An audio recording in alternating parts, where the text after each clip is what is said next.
task force and the working group of the Strep A Vaccine Global Consortium. Colleagues, please join me as we welcome Prof. Engel. Next clap. Thank you so much. So today and tomorrow, the program looks quite exciting. I'm sure you have the program with you. Looks quite exciting, and I would encourage you not to miss anyone if you can. Please sit tight. Thank you, and I'm sure you're in good hands. We are in good hands. So please, Prof. Engel and Mavunda, the platform is yours. Thank you so much.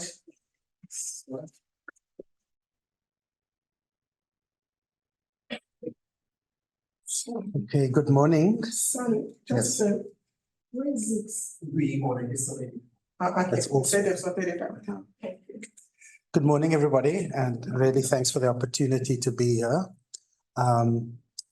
Yeah, it's actually weird when you hear yourself being spoken about and you think, oh my word, is that really me? But yeah, I always remind myself that I've been fortunate. I've had great mentors. I've had great people that invested in me. And I realize that for all of us, it's not only about ourselves. Yes, hard work does pay off, but it's also about seeing those opportunities and taking the most of those when they do come. And so I am grateful for the opportunities I've had and the mentors that I've had.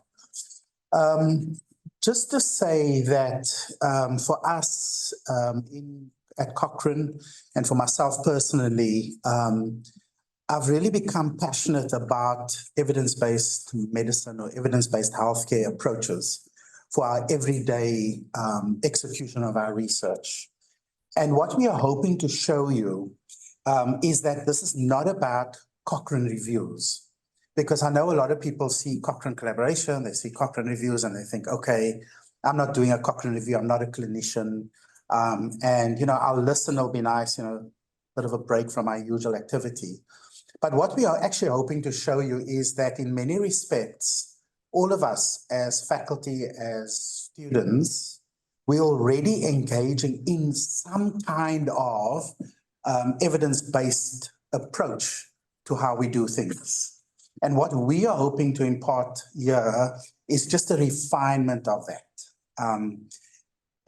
Even when you write a birthday card, a simple thing, all of us have written that message in a birthday card. And the worst thing is when they bring it to you in a brown paper packet and they say, yeah, quickly, the tea is like in 5 minutes and you must write something in there, right? You've all had that. And you're like, whoa, who else must still write? Give it to them, because you want to think. And then, of course, you open, okay, let me just do it quickly. You open it, and as you look there, everybody has said everything that you wanted to say. So now you can't say, oh, nice and beautiful, blah, blah, blah, because it's all said. And so then you rack your brain and you look at, now all of that is what we do in the research process when you're writing an article. You have the topic in front of you. You now have to write something, but you have to check what has been said already so that you don't repeat. You have to think about how do you put all of your thoughts into a little paragraph of maybe a little sentence of 2 or 3 lines. You're actually engaging without knowing it in an evidence-based approach. And so what we are saying is, let's just get the tools lined up and let's just do it properly anyway.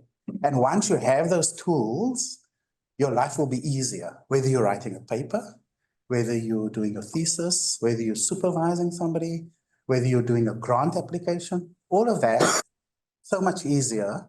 We hope that you'll agree with us if the evidence-based medicine approach is incorporated into your daily life. So that's what we're all about.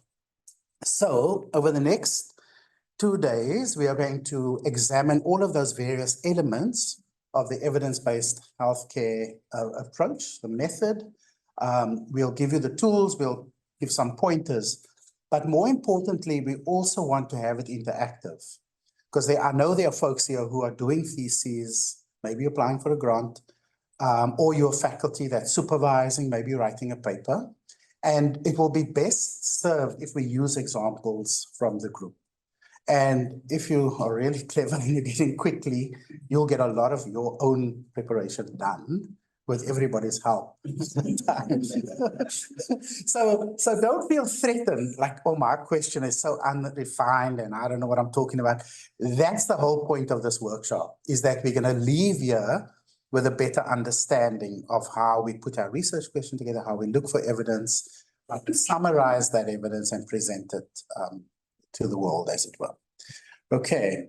Can I just have, I know there's lots of folks here, there are lots of folks online, but can I just have an idea of how many students are doing postgrad work, how many folks are, maybe anybody just want to share? We'll do this throughout the day. We won't do everybody now, but anybody want to, are there any sort of, I know there's one master's student, Beth, chatted with her earlier. So Beth is doing a qualitative project, and we will incorporate qualitative methods into what we talk about. But is there anybody else who want to just tell us, other students, any PhD students around? I can see you don't want to tell me, but I'm going to get to you. Yeah, so yeah, what is your name, sir? Isaac. How's it, Isaac? First year PhD student. Yeah. Pharmacy department. Pharmacy. Okay. And what are you doing?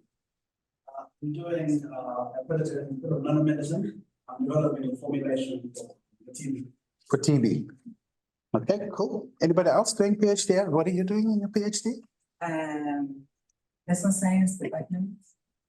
My PhD is based on anemia in chronic kidney disease. I think anemia of chronic kidney disease, and I'm looking at the best practice guideline for the South African context. So that's directly related to Cochrane and evidence-based healthcare. Cool. Anybody else doing a PhD? Broadly here? Good morning. My name is Maggie. I'm a PhD student with the environmental health department. Mental health, yeah. Environmental health. Oh, that's cool. I saw somebody else. Yeah, you've got an environmental health t-shirt. Yeah. Okay, cool. So you're doing a PhD. Yeah. You had your hand up, sir? Yeah, Sydney Campbell. I'm doing a PhD on the lived experiences of radiography students applying radiation protection measures in clinical practice. Okay, so another qualitative study. Yeah. Focus groups, questionnaires, semi-structured, that kind of thing. Yeah, semi-structured. Semi-structured. Okay, cool. Got some idea? Oh, qualitative, yeah. I always feel when I say that because I did my MPH in the late 90s. I was one of the first, I think I was in the first class at UCT doing MPH. And the qualitative, are they recording this? Oh my word. That's like 30 years ago now, isn't it? So the qualitative researcher that came to speak to us, it was this hot summer's day, and she had on this sort of long flowing skirt with a tie-dye shirt and the hair standing out. And I just remember all of us, because I came from a lab, right? Quantitative things was all I knew. And I remember we had to close our eyes and we had to think of some experience. And I looked, and I sort of peeked and I saw everybody was sitting there sort of, in their position. And I thought, oh, my word. But over the years, I've learned to appreciate, and I've actually got a publication with qualitative, more than one, but qualitative research publication. So yeah, that's why I smiled. Cool. Okay, so there's qualitative. Is the environmental health example, is that quantitative? Okay. Any other quantitative ones going on? Yeah. Okay.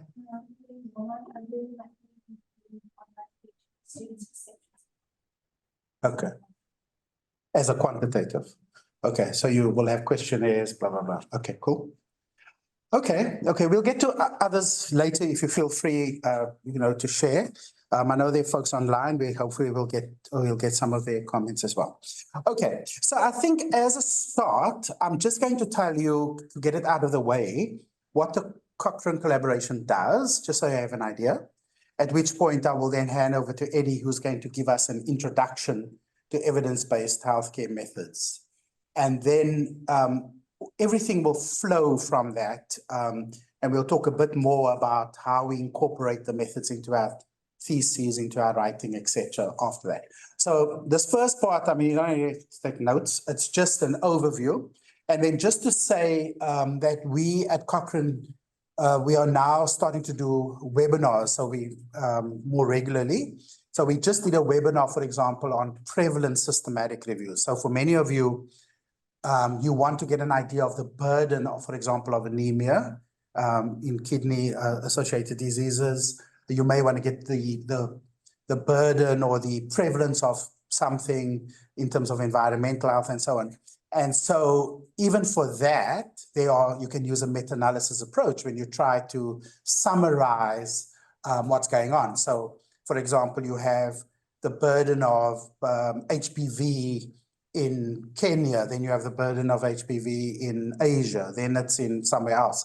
And you as a researcher, when you are doing your chapter 1 of your thesis, or you're doing the introduction paragraph or literature review, you need to tell people what's going on in the world. And as you know, that is such a difficult task because there are so many articles out there. How do you summarize? Which ones do you use and all of that?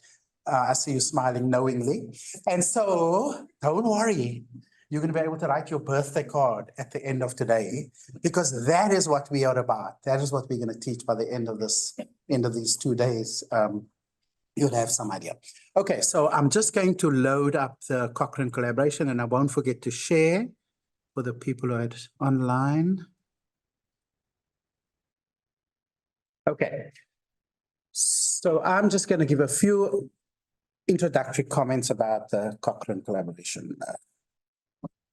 Okay, so just as a reminder, the MRC, who pays our bills each month, has recognized the catastrophe and consequences of colonialism and apartheid, and as you know, land dispossession.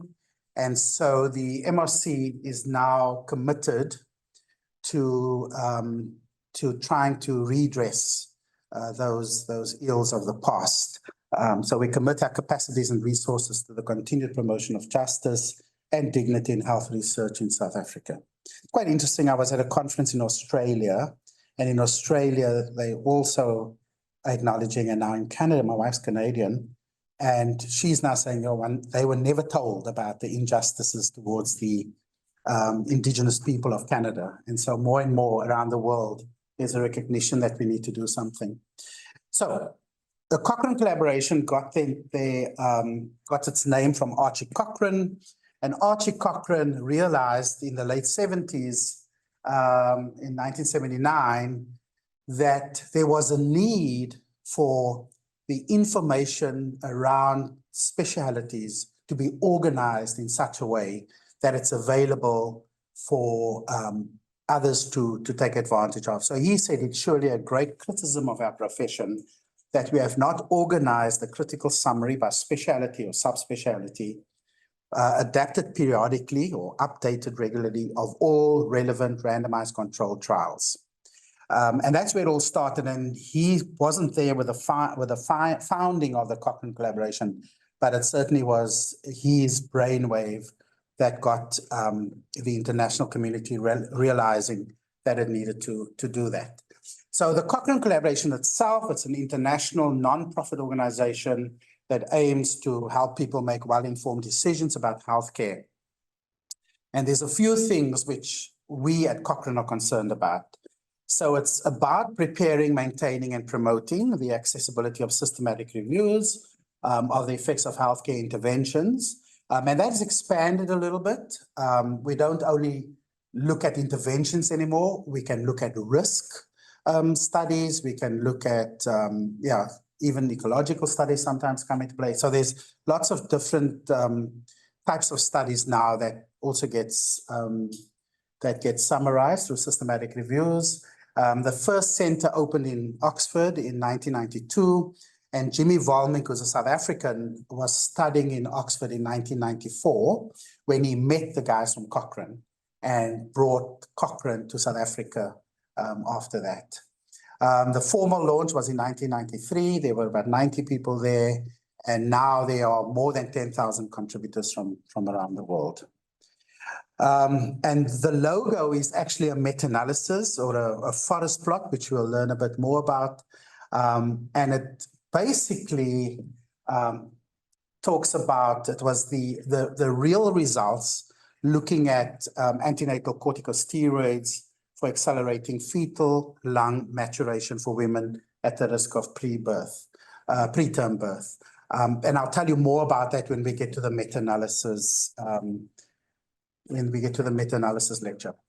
And basically with the Cochrane collaboration, we have these principles. We are all basically committed to making sure information around healthcare, the best evidence is out there. And so Cochrane centers around the world collaborate, they share information, share resources and expertise, all in the hope of driving to get the information out there. So there's a website and there's quite a few resources on the website, including training. So you can sign up for a training program where you'll go through a lot of the concepts we're going to teach you in a bit more depth. And there's also the Cochrane Library, which is the library of all the Cochrane reviews that were done by the contributors around the world, as well as a listing of studies of trials that were done outside of Cochrane, but it acts as a resource to find trials and studies for your own systematic review. And how it's organized, it's changing a little bit now, but basically there's a steering group, and attached to the steering group are all these various groups. So there's a methods group, which are developing all the meta-analysis tools, the software, and so on. Then there are review groups, which contain specialists within a particular field. So if it's HIV, then HIV experts will be there. So when you intending to do a systematic review of HIV, it will go to that review group. They'll review it, come back, give you feedback, and so on. And then there are also obviously one of the various centers around the world. And very interestingly, there's this consumer network. And this is aimed at the lay folk who are not necessarily scientists or involved in healthcare. And so part of what we are wanting to do in terms of knowledge translation is making that more accessible to people in the street. My wife recently was diagnosed with osteoporosis, and she was, completely in a state as to where do I find information? How do I know what's next? How do I know which exercises I can do, the treatments and so on? And so she found herself as a consumer, she's a microbiologist, but as a consumer, she was thinking, where do I get information made plain for me to be able to understand and go forward, And so Cochrane is very much concerned with the consumer network as well. So these are examples of the review groups out there, and those are changing. Environmental health is becoming also very much part of our network. Collaboration agreement. So MRC, the Cochrane Center, is a recognized Cochrane entity. And we have all these various products, as I say, and we're hoping to expand our footprint in terms of that. The big thing, which is why we are here, is around supporting and mentoring. And we have these workshops, but as I said, we also have these webinars and online events, which are quite popular. And particularly the last one, Musa spoke about R software, using R software for analysis, and gave all the scripts and so on. And then, we are able to continue that conversation afterwards. And then we are also supporting the Southern Africa. We have this Cochrane Africa Network, and there are regional events that happen from time to time. There's one next year that we're going to be involved with. And then we also contribute to things like guidelines and other sort of ventures like that. Okay, and then as I said, the Cochrane Library is a big thing. It's moved a long way from being 2 CDs or DVDs, and we now have the online facility, and we'll touch on that as we go. Okay, I'm going to stop there. Eddie, I'm going to hand over to you to give us an introduction to No Evidence questions based. from your track. Yeah, any comments or questions? Any clarity? More clarity, yeah.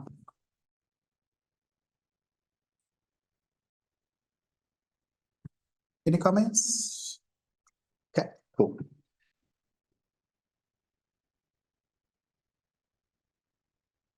Yeah, sure.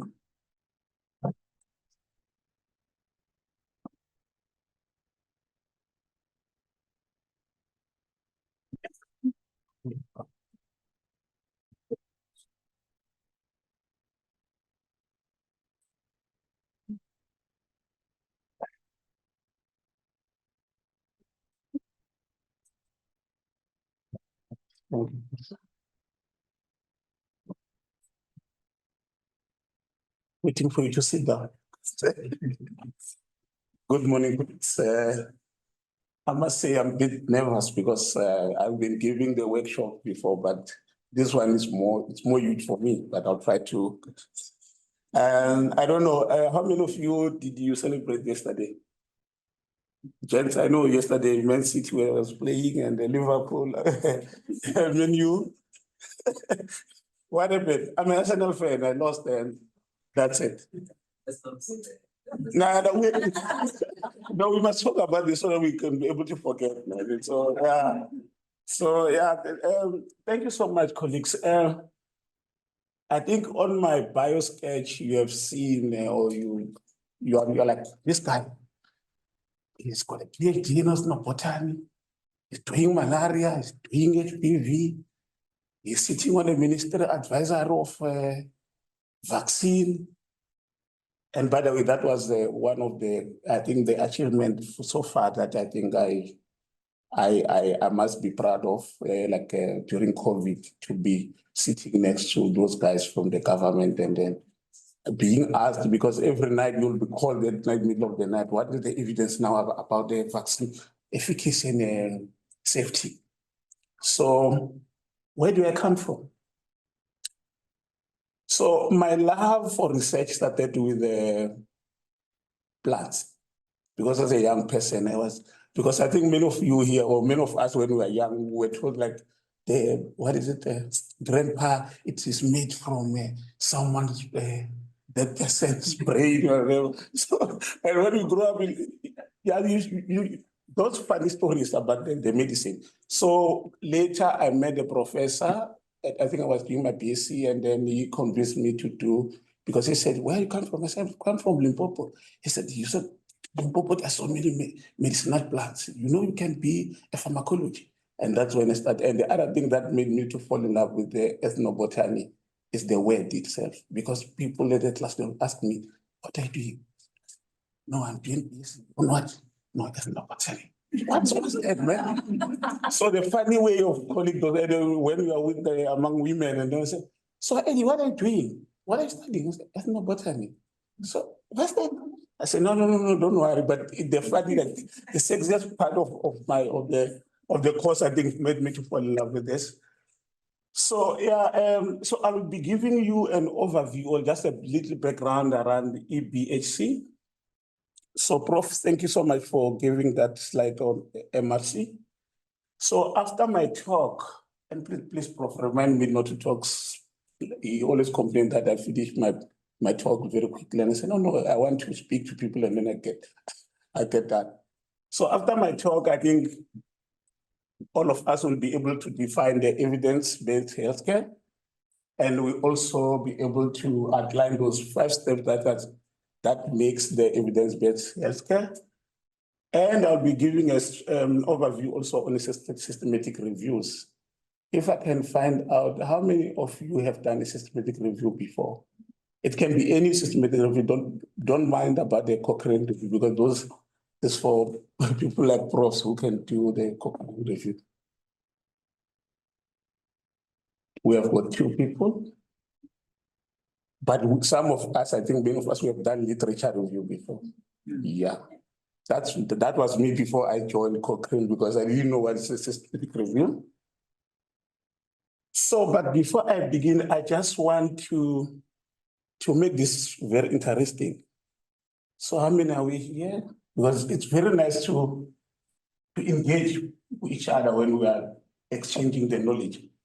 I just want to, maybe one of you, because you are seated, so I don't know, 2 people at a time, just tell your neighbor, what do you think is evidence-based healthcare? And your neighbor will explain to us what is evidence-based healthcare. Remember, Prof, there's no good or bad answer. So when you are 2, just tell your neighbor what you think, and then please you can decide who's gonna give us the explanation. Yeah. Just looking at the responses from online delegates to your question. Okay. Yeah, the online colleagues, I think you must just write on the chat. Yeah, just check the chat box there for us. Please, colleagues, just 2 minutes, two minutes or so. What do you think is evidence-based healthcare?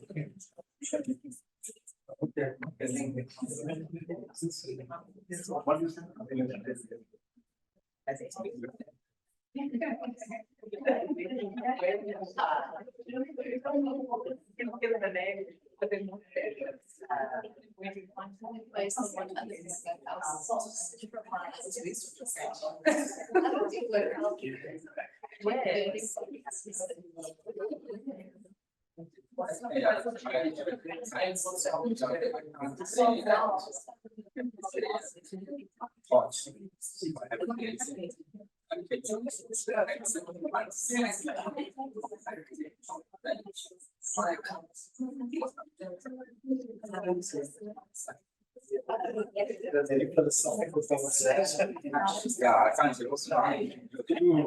letting that might be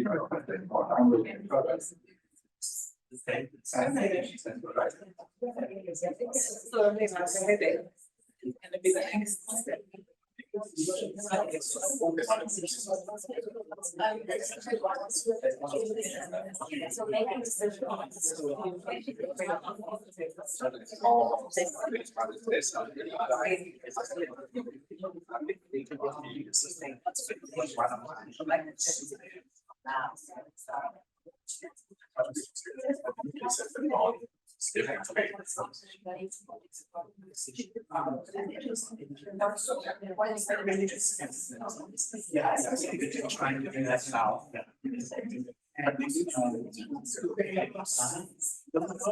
Well, they're giving some checks. They're answering something.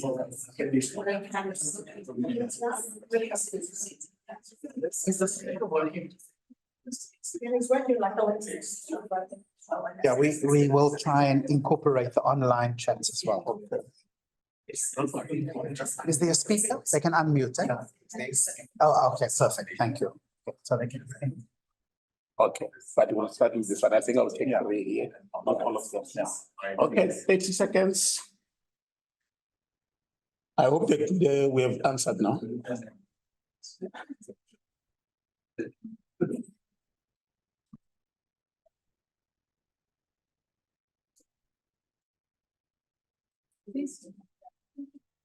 So those online, they can raise their hand and then they unmute themselves. Okay. Thank you so much, colleagues. Must I start with you guys? Yes. Just tell us what do you. I think it's easiest to go first. Okay, yeah. Then you get the. But remember, there are no good answers. Now it's the way that you understand the business. Yeah. So we discussed it, and our opinion is that it's about trying to make guided clinical decisions based on best evidence available.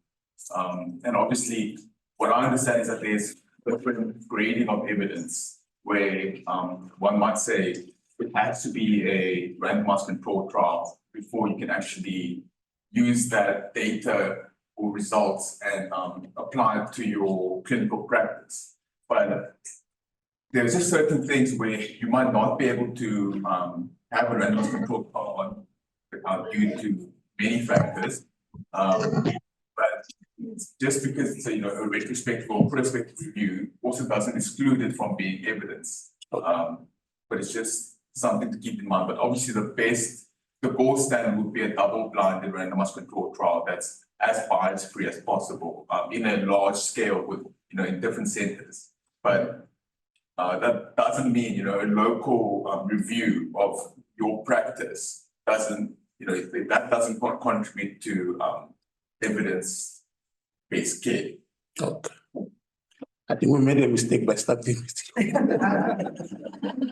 Because the next person is gonna get scared and say, hey, guy, he's talking about the bias. Bias. Yeah. Thank you so much. Yes, yes, So please. our answer expands a bit on that. So Mhm. he's mentioned that it's based on the evidence and Okay. he's talked about the quality of the evidence. Okay, But also who's providing the evidence. Because okay. just because you're not contributing to any sort of body Mhm. of all the evidence doesn't mean whatever you're doing on your local setting Mhm. might not be beneficial for others to know. Okay. And also, yes, that's you trying to make clinical decisions based on the base evidence, but you might have other constraints that prevent you from being able to practice it that way. Okay. For example, certain drugs might not be available in your area, and now you feel like you're not doing the right thing or the best thing for your patients. Thank you so much. We're going somewhere. We discussed it and it's basically looking at whether what you are doing is in actual fact the right thing. So if we take an example of hand washing, especially during COVID, we were taught that you wash your hands with running soap, running water and soap. But then it was actually discovered that it's more effective if we introduce sanitizer after the hand washing. So that is our understanding, evidence-based. Thank you so much.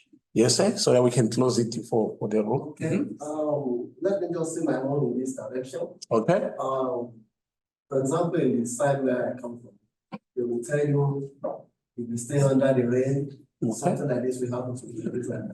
yeah, Whereas it is not scientifically proved. So when we now talk of evidence-based healthcare, it has to be something that actually it has been done through research, it has been done somewhere, and it has been reported that this thing has been done through this base, through this method, and this is the approval. And now this approval is scientifically approved. So evidence-based healthcare has to be scientifically approved. That's what I want to say about it. okay. Thank you so much. Prof, any? You may, there are some folks online. If you want Yes, can to ask them you? to unmute, yeah. Mhm. Online, can you unmute yourself and then define for us evidence-based healthcare?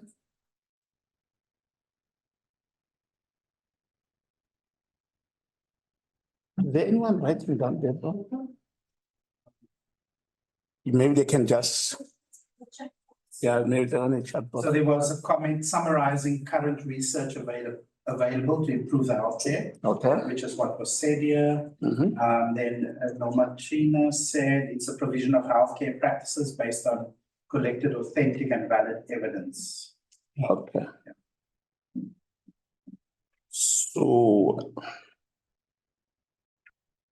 So yes, thank you so much for the answers that you gave.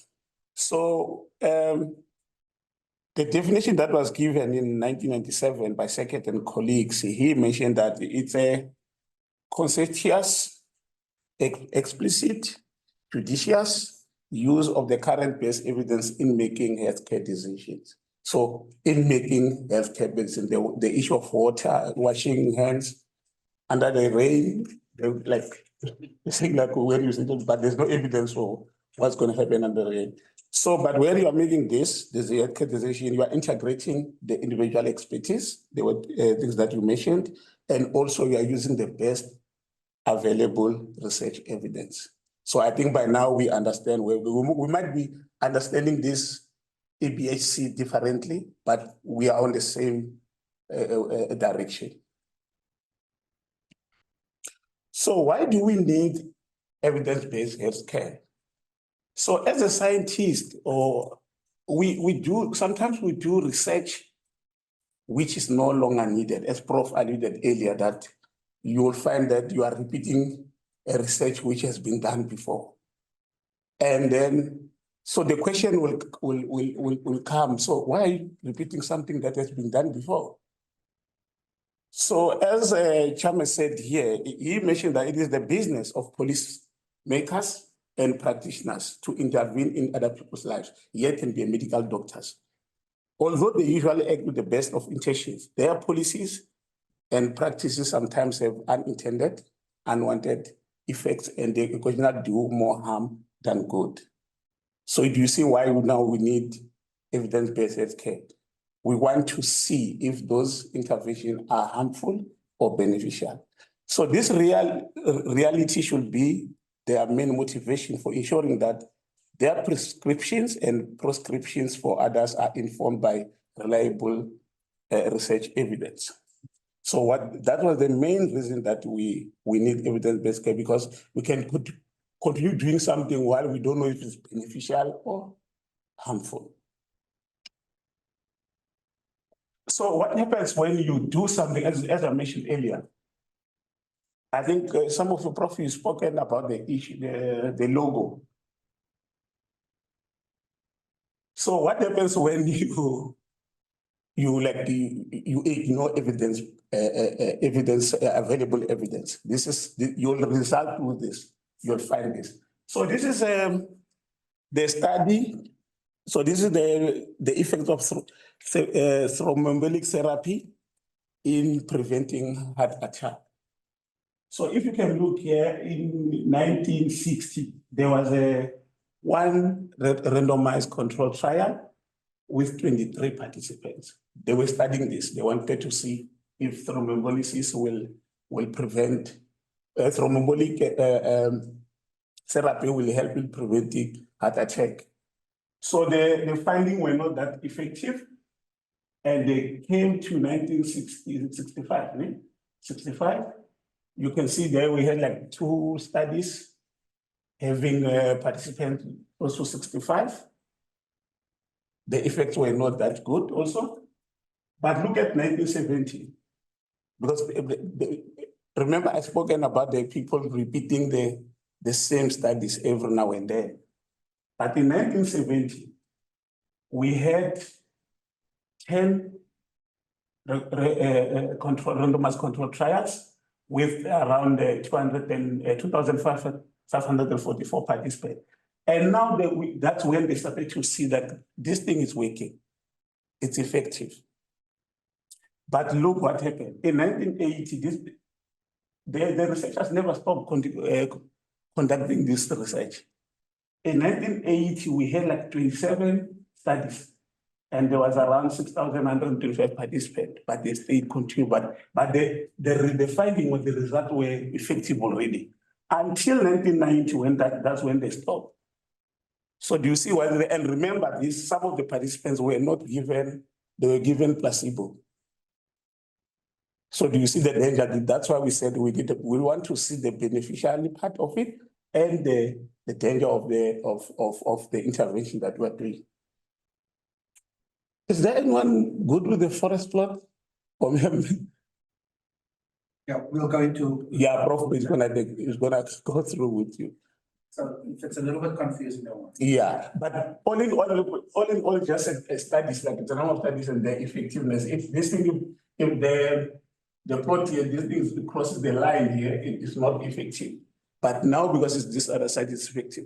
So you can see that the people they should have stopped conducting these interventions. So we have Chinook, and then who said, wherever healthcare is provided and used, it is very essential to know which interventions work, which do not work, and which are likely to be harmful. So I just showed you that they continue to do same thing. But if we had a privilege of systematic reviews, which are evidence, this study we should have stopped in 1970, because we have already proven that this thing is working. So can you imagine you are in Africa where the resources are scarce, so you keep pumping money on something that is already proven that it's working. So he went further and said, which are likely to be harmful. This is especially important in a situation where health problems are severe and a scarcity of resources make it vital that are not wasted. As I mentioned, that For example, in Africa, you can't continue doing the study while you see that if it's not working, it's not working. But if it's working, it's working, and then you just stop there. You have proven before. So we have 5 steps for evidence-based healthcare. The first step is to ask a question. You know, there's something that I always like about Prof. And I don't know if I just want to shine today, Prof. Because Prof, you always tell me like, when you meet a postgraduate, you must ask him or her the question, what is the title of your research? Don't give away my game. Yeah. If less there. He says, what is the name, like, what is the title of your research? And I've already seen here already, I'm doing something on this and this, but we don't have a clear title of what we are researching. I'm working on HPV, I'm looking at pregnant women, I'm working adolescents. So the first step is to frame the question. You must have a clear question. And don't worry about the slides, we're gonna share with you the slides. And the second step is to acquire, which is to search the literature. Remember, you're looking for evidence. So you must go out there and search for the evidence. And third step, critical appraising the evidence. You want to appraise the evidence. Is it the good quality? The evidence that you got, is it good quality, or just like it has been manufactured, that evidence? And fourth, you apply the findings. What you have found, is it working? So you want to apply that the evidence that you got to your situation. And then the last one, which normally I'm struggling to give explanation for this, because you can be a good teacher, but fail to transfer the knowledge to another, to the second person. Prof is very good on this, assessing, evaluating the process. So asking the question, the first step, why is asking the question such an important first step?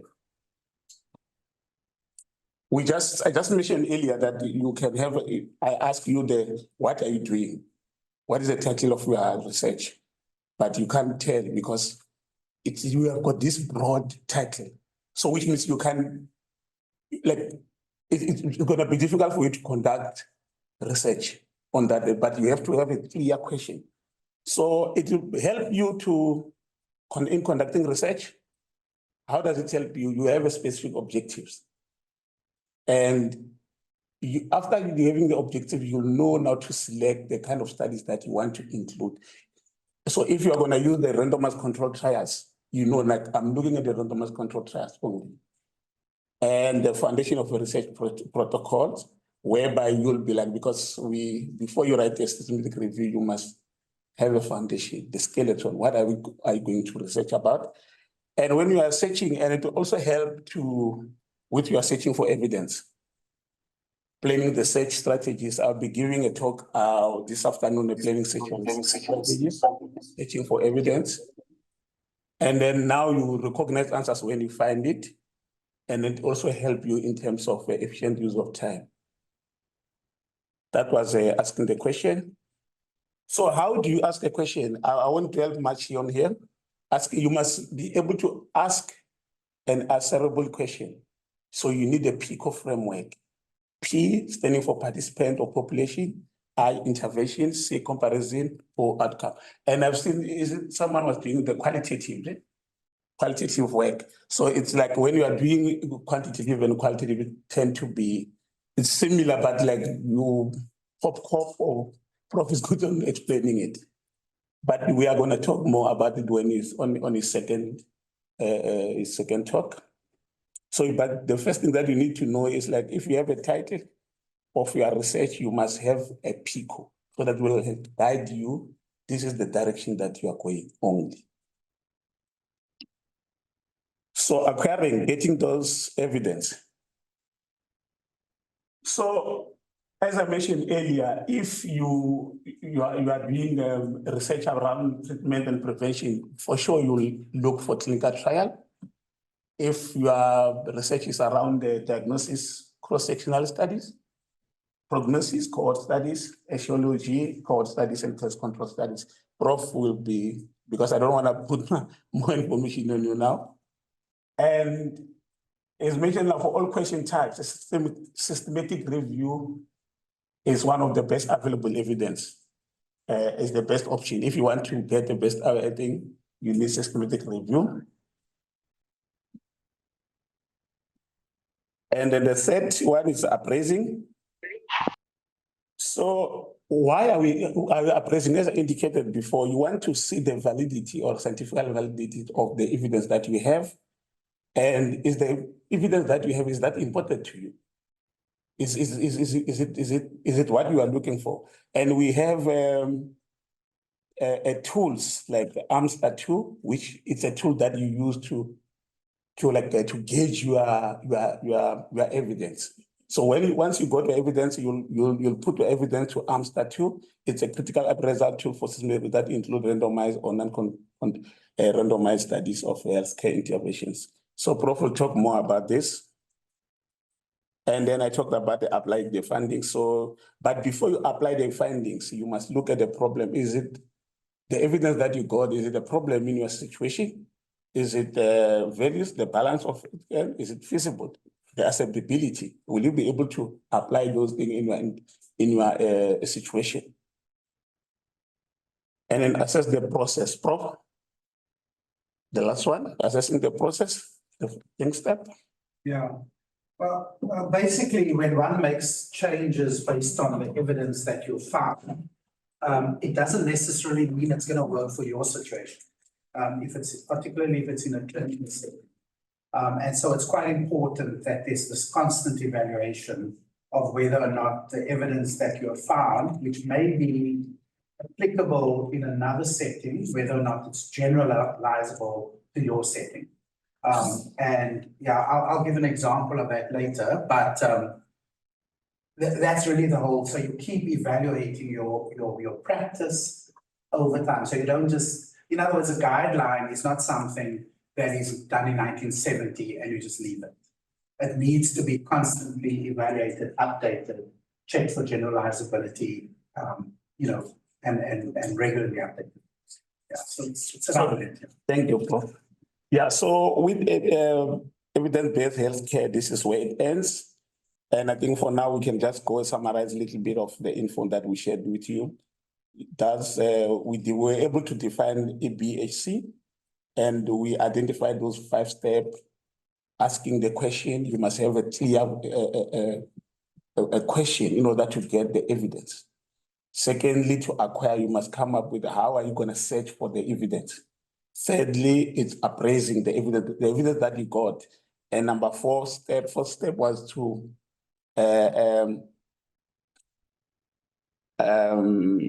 applying their findings, and then but considering the factors on your situation, is it applicable? And the final step was the one that Prof completed now. I asked earlier about systematic reviews, but now I don't want to do the same question whereby you think, I just think maybe anyone can explain to us, because we've spoken about the traditional reviews, which we call it a literature review. When someone talks about systematic review, what comes to your mind? Because I just indicated that here. I think would be following a systematic process of gathering existing data from a variety of studies on a single topic, and then coming to a collaborative conclusion on what the best evidence suggests on that topic. Sure. Anyone with a similar answer or a different answer? So we indicated that for all question types, which means like any problem that we have, a systematic review of the best available evidence is the best option. When you want to look for evidence, systematic review, you conduct a systematic review, because why we call it systematic is like it is done on a systematic way.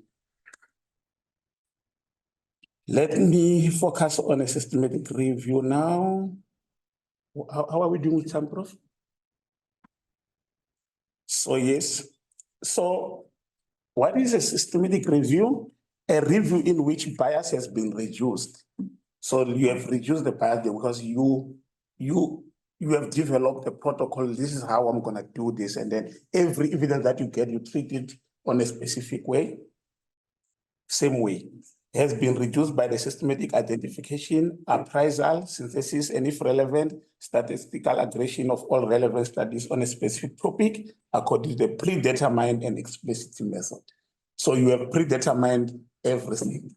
So there's no way that you can change it on the way like this. No, I said I'm gonna include studies only of adolescent, but yes, the pregnant woman is doing the same, but yeah, so systematic, you do things predefined. So before you can conduct a systematic review, I know many of you are doing it as a thesis. Is it true? Like it's a part of a thesis, like you are a PhD, but some they just do it as a systematic review, the whole thing. So the first question that you need to ask yourself, is it needed? I mentioned about like people repeating something that has been done before. Is it a gap for you to do that? Is it really needed to do that review, or you just want to do it because you want to complete your studies? So that's the first question. Do you have enough data to do that? So it means like you have done already. You went through the literature review. You have seen that there is enough data for me to conduct the study. But what I know, Prof, there is a study. I think I've seen a Cochrane review where they were looking for something, but they didn't get anything, and they reported on it. So you're looking for something, and then let's say you are saying, which best example I can? Yeah, again, I will cover some of this, Eddie, but what you're referring to, I think the most important point about doing a review is that the review starts with a question and not with whether there are data or whether you're going to find studies or not. I think that's a very important point. It starts with your question. And sometimes your answer is going to be that there aren't data. And that's still a positive answer. And particularly if you're doing your thesis and you're worried about that, I'm going to address that in the next talk. But yeah, so sometimes the systematic review is needed to show the lack of data. Yeah. So that's the second one question that you need to ask. Last but not least, do we have a time and resources? With Cochrane reviews, people, they can go for years, maybe 2 or 3 years, writing a Cochrane review. So for you, maybe if you want to pass as a PhD, you want to move on, so you have to ask yourself that question. And when we talk about the resources also, the time we talk about the resources, there is on a systematic review, you'll see when we go further, there is a process where you need extra hands to do your systematic review, like your data extraction, you are appraising risk of bias. It need to be done with 2 people. You need 2 people to conduct that. So do you have resources to do that? So those are the questions that you must ask yourself. So there are tools for conducting a systematic review. This is a book I call the Constitution of a Systematic Review. It's a Cochrane handbook. Prof, do you still have some in the office? I do. Yeah, so I think if you are good with Prof, he can give you this. So if you have got this book in your hands, you are done. Because everything that you need to conduct the systematic review, it's illustrated in this book. So, and there is also a Prisma 2020 checklist. So this checklist, it also helps you like step by step. It's a checklist. The first thing, the head, the title, everything that you need to conduct this thing. So there are steps of conducting systematic review. The first one, I'll go in details for each step. Clarifying your question, as I indicated earlier, PICO is, if you don't have a PICO in conducting a systematic review, just forget about it, because you will be all over the place. You don't know where you are going. And the second one is going to be development of a protocol. You need a protocol in order to avoid many things. changing during on the process when you are busy. After 2 years, you say, but I didn't want this, I wanted this. But if you have got the protocol in hand, it will help you to channel you into the right direction. You don't change anything. You don't alter anything. Thirdly, you search for studies. As I indicated before, you select the studies, you extract data, you apprise, synthesize, interpret your result, write a report. I think all of us will be happy to publish the review. That's publish the review, disseminate, and update the review. As I indicated earlier, step number 1, PICO framework. It will help you identify your population, intervention, comparison, and outcome. If the PICO is not there and it's not well, the question is not well questioned, or it doesn't have answers, clear answers, your review is going to take many years. Developing a protocol. So there's a Prisma P. It's a checklist also, a tool which you can use in order for you to think, define as a preferred report item for systematic review and meta-analysis protocol. So if you want to do any protocol, you can download this Prisma P, you follow it like the way it is. And the other thing that I think I need to mention, okay, I think I'm going there. After doing the protocol, developing a protocol, there is a registration that you need to register. So is there anyone who want to give, I know that I gave away the thing. So you have done a protocol. Now you want to continue with your review. Why do you need to register your protocol? Before you can start doing the systematic review, you have to register your protocol. So what do you think is the main reason behind for you, or main reasons, several reasons for you to register your protocol? So someone else wouldn't do the same thing you'd do. Someone else wants to do the same. And the other one? Is there anyone with a different reason behind? Our colleagues online, are they participating? Maybe we can just ask about the reason for. Yeah, nobody's given an answer. An answer. I think we're supposed to be given a permission to have, when they are there, the cameras and speak. So yeah, that's a main reason. You are safeguarding your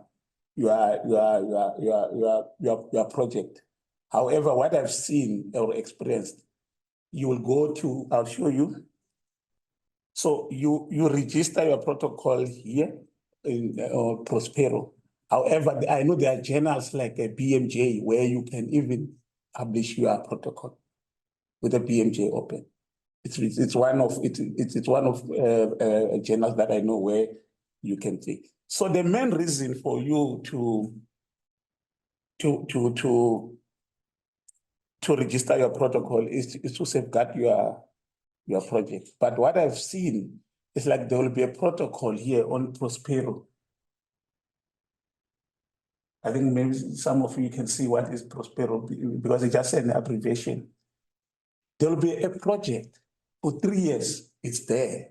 It's like maybe you are looking for HPV vaccination among adolescents. It's there, but nothing is happening. So what we call it in a general language, gatekeeping. They're just closing you away from doing the study. So Prospero aims to provide a comprehensive listing of systematic review registered at inception to help avoid duplication and reduce opportunity for reporting bias enabling. So the other reason for instead of duplication, the other reason is for you to keep on changing what you plan to do. Because already you said you are gonna, in your research, you are gonna involve only adolescents. So don't come after 2 years, you are looking, the result I'm getting is not what I was looking for. You changing. So this is a reporting, because you will be reporting, you will be having difficulties like a reporting bias. So the third step is for search for studies. I'll be giving a talk this afternoon around the search for studies. So you can search for studies on electronic database. We all know PubMed. I think it's one of the everyone is talking about. Scopus, Web of Science, Embase. If you are looking for a clinical trials evidence, you can go to Central, WHO, is it ICTRP, where they register all the clinical trial registry in the whole world. They put their data of clinical trials committed. And you can still get your evidence by using a hand search. What do we mean by a hand search? It's like you have included the studies in your systematic reviews. You go through each and every study that you've included, the references. You see if is there any study that you missed which you think it can give you the evidence that you are looking for. And you can look for also gray literature, looking at the abstracts, conference proceeding, and thesis. But I know many people, they don't have time for thesis because it's the database for thesis, it's so much. So we will go for PubMed and electronic database, and also we conduct the hand search on only looking for what do you call this? Only looking for references or data on the references that we put on our systematic review. Correct. Where does Google Scholar fit in? I assume that it's under the first heading. But then it's not listed as part of your. I've seen, I've seen many people like I think many people, they consider Google Scholar as it's one of the best things. I do use it to look for something, but not on my systematic reviews. Prof, do you want to add something? Yeah, we'll talk about that later as well. But just to say, the problem with Google Scholar, I'm sure most of you have seen, is that you get hundreds of hits. So one of the approaches of that to that in the protocol is to say they'll go with the first 20 pages or something. See that profile. So I think you get maybe 50 hits per page. You're going to go 20 pages, so you'll go through 1,000 pages. Personally, because of the robust nature of PubMed, Scopus, Embase is really Scopus. Embase costs you, if you want to do a search, it's very expensive, the license. Scopus is a digital download or analog of Embase. So you can search Scopus, more difficult to search admittedly. But if you're searching PubMed, Scopus, Web of Science, you're going to get the bulk of the articles. And then what we do with Google Scholar is to do a citation search. So we snowball, where from the articles we find in PubMed or Scopus, we take that article, put it into Google Scholar, and then do a citation track. And I see PubMed now also has a citation track anyway. But then we just follow the Google Scholar to see who all referenced that article since it was published. And so your wording in your publication will be something like, we searched those databases supplemented by hand searching or snowball searching within Google Scholar. Yeah, it's very unlikely that you're going to find an article that wasn't picked up by the others in Google Scholar. Sometimes you get a conference presentation, maybe. Sometimes you'll get to the meta-archive, maybe. You may get a link there. Particularly when there aren't a lot of studies. But I doubt if you have a lot of studies, like during COVID, we had 6,000. To now go and search Google Scholar, on top of the 6,000 for the work that we did for WHO would have been impossible.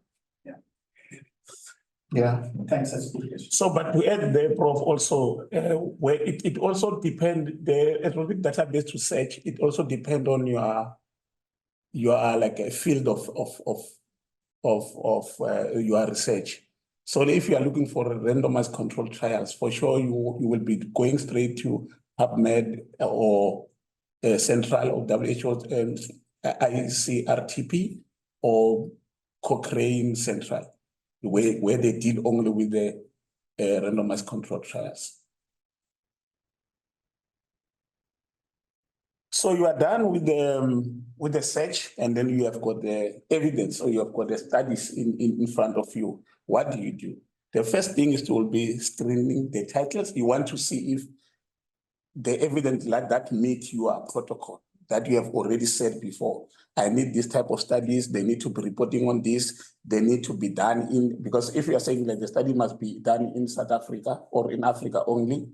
So the selection of studies, it's where you do inclusion and exclusion of excluding the study. Which one are you taking into a review and which one are you?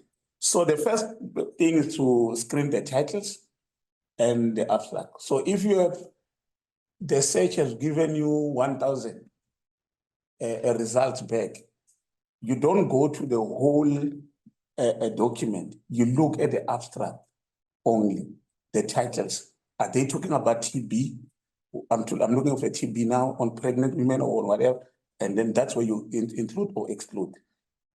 And when you have already shown that these studies, they are eligible, we are not including them now. They are qualifying to be part of your review.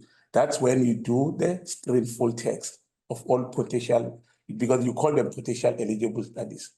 So that's where you read the full text of it to see if they meet your requirements, or to be included or to be excluded. And one thing that I talked about the issue of when you, before you do your review, you must check if you've got the time and the resources.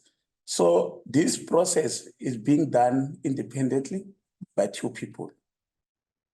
And most cases you must have 3 people all in all, because if me and Prof, we have got a protocol, we are saying we're gonna include pregnant women on our review, only to find that there is okay, we have got a difference. Say no, but we said this, but this one was pregnant before they've done a study on her. Or maybe she became pregnant, I don't know how I put it, she became pregnant after, like before, after she was included. So if we disagree, man, we need a second person, a third person to decide to us. But how does that person decide? That person will give him or her a protocol. This is what we said we're gonna be doing. And that person, okay, Eddie, I see here you said you're gonna do the pregnant woman, but this one is not the pregnant. She was pregnant before. So that's why. So before you do your systematic review, check around. Do you have the people to work with? Prof, how did you do it with the student at UCT? So is one student, do you get a second person, or do you help your student do the extraction? No. The selection of No, so we're gonna get into more detail about data extraction tomorrow. But just to say that the nature of systematic reviews is that it's this orchestra of 2 or 3 people coming together. And so there was criticism around the student doing a master's in public health, say, and they're doing a dissertation, and they are expected to do all the work. But the very nature of systematic reviews is to eliminate bias by having more than one reviewer. And so we often would have a second student, or in my case, I have a colleague, Amir, who helps me co-supervise. And so between 3 of us, we would then do the data extraction. And we'd often get the student to do all of it, or all the selection, and then we would split, the looking at how she did it. In this case, Kirsten's doing a project, and then we'll look at it half or something to see that there hasn't been something missing. Okay. So the selection of studies must be done independently and by at least 2 reviewers. So I think it's better, it's more better when you are at work, but I think it's for work purposes than to be as a student, because you will need another student to work with you. So I'll be talking more about this. So the data that you need to be extracted, the country, this is just an example, the country, study type, participant, intervention. Remember that you will be creating the data extraction form before.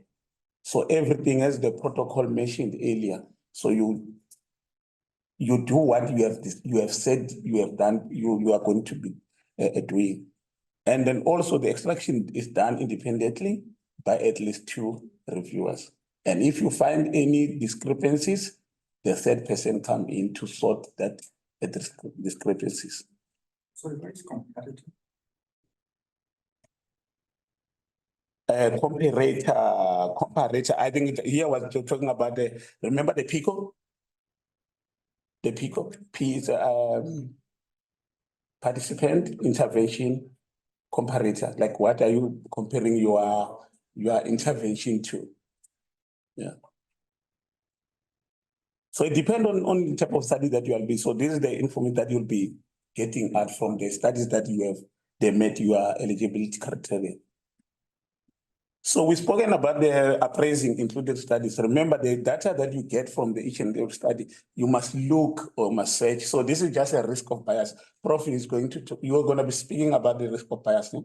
So tomorrow. Yeah, tomorrow. So each and every study that you selected to be part of your review, you are going to subject it to this process of ROB, risk of bias. Yeah, thank you so much. Just wanted to ask if you can please make another one, shed more light on the PQ. Okay. Because you did mention prevalence study. Okay. If someone is doing a systematic review on prevalence study, person would like to know what is the intervention here. Yeah. Yeah, we're gonna tackle it off. Yeah, it's going to, everything that we're doing now, we're just building blocks before we can go in detail. Yeah. Yeah, we're gonna go into detail. Yeah. Each of these ones. So as I was saying, so each and every included study that you have found that it's meeting your eligibility criteria, you are including on your review, you subject this study to these domains. This is called the risk of bias. So Prof will be telling you more about it. Was the study well conducted, well designed? Do you see anything wrong with the study? So risk of bias, some of the domains is selection bias. Did the study select the participant randomly? Selection, allocation, consignment, reporting bias select. So all of this, it's all about the risk of bias. So when you are appraising this included, so whatever, if you've got 100 studies that you have included, each and every study, you go through the process of a risk of bias. So this is another domains, because I think we said 7 domains. So you are done with the study, and then now you are synthesizing. Qualitative studies, they get synthesized narratively, synthesis, where they are talking just, we have found this, many, the participants said this and that and that. But with the quantitative, that's where you do the meta-analysis, where you end up having the chart. Otherwise, the Cochrane logo that it had, and then the chart that I showed to you before. And now you are writing the report. You are done with everything. You have the data in front of you. So now you have to write everything. So you have got a Prisma checklist that I've spoken about earlier. So you'll write your systematic review like using this. Yeah, and then I think on the book, the handbook that I showed you before, the Cochrane book, everything is there. But this one, the Prisma a checklist, it's also on a PubMed. You can still find it there. Microsoft Word and also on a PDF. So it tells you everything that you need to put down. Like how do you going to structure your systematic review? I know with Cochrane, I know some other journals, when you want to publish, they've got a specific way, but with Cochrane review, you follow each and every step. This is just another part for Prisma checklist. So interpreting the result, you have found the evidence, so you can, now you have to, interpretation of result includes validity, how strong it's you are, and then any weakness, was there any limitation? Did you see any biasness on your review? And there's also, you can use a grading of recommendation, assessment, development, and evaluation. It's used to interpret the results. So you got everything, but now you have to summarize your results and interpret. What did you get there? Don't worry, guys, I'm gonna share with you this, but I will just give you a few seconds to do this, writing it down.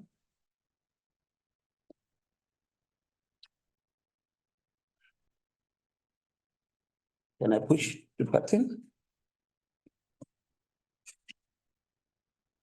So the next step for sure I indicated is for you to to publish the thing because there's no one who wants to do a research that doesn't want to share it with the peers.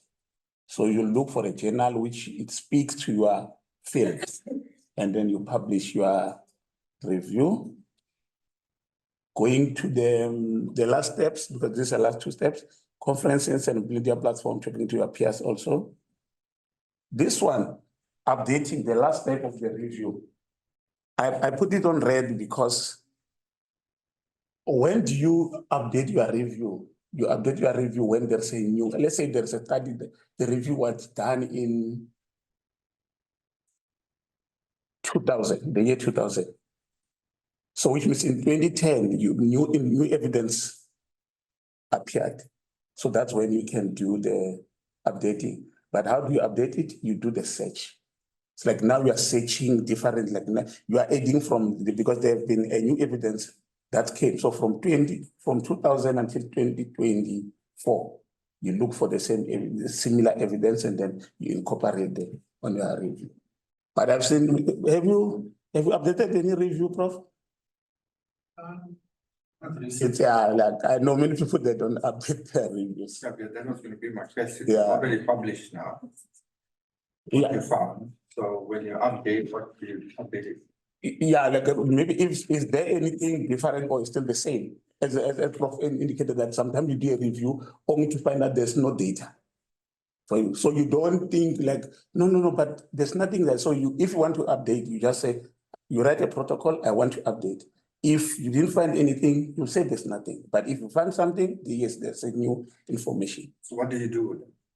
No, you just update, you updating your For own. yourself? Yeah, for yourself, yeah. But you also, you publish it, yeah, Yeah. you could you'd have to redo the meta-analysis. Mm. And particularly updates come in, obviously when there's significant events, or if there's been a change in diagnostic protocols. For example, if molecular methods now overtakes the culture methods, you may want to do an update with a subgroup analysis of molecular versus standard culture. For example, in the sore throat space where we do a lot of our research, there have been lots of rapid tests that have become available. And so you update according to rapid test diagnostic tools and so on. But as Eddie says, sometimes you'll do the search and there've been no new data since then, but the review will still get the later date because you would have done your search up until last month. And so that gets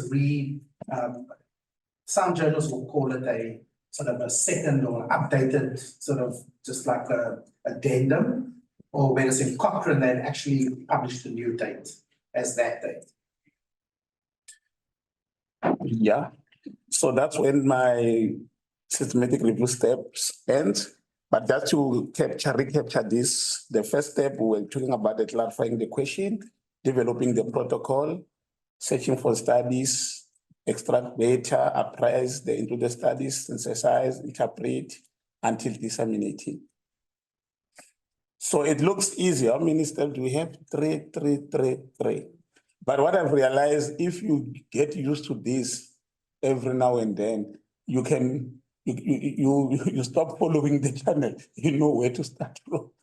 Yeah. So yeah, that's all. Prof, I don't know if that was my talk. But remember, this is we're just giving the skeleton of what is the thing. We are gonna go today and tomorrow. We're gonna go in details of what's this thing. I don't know if there are any questions, maybe. Thank you, guys.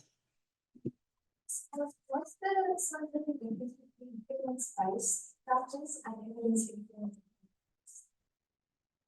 I saw that question on one of our workshop, knowledge translation. I'm not sure. I think it might be the same. I actually haven't had those definitions clearly explained. I think in Cochrane we still speak about evidence-based. Yeah, but what I understand what you asked, because I remember attending Annalisa, if she's online, she's the one to explain it well because she was running that workshop. The informed based and evidence-based health informed is two different things. Okay. Yeah, and one of our colleagues was online. She specialized in the knowledge translation. So we can ask her. Maybe you can just WhatsApp her. No, let me ask. Okay, shall we just do a bio break for like five minutes? Yeah, cool, thank you. We get to you first before anybody else. I would like to of this. Yeah, it's also available online. Oh, can be done. Yes, I will give a link. Oh.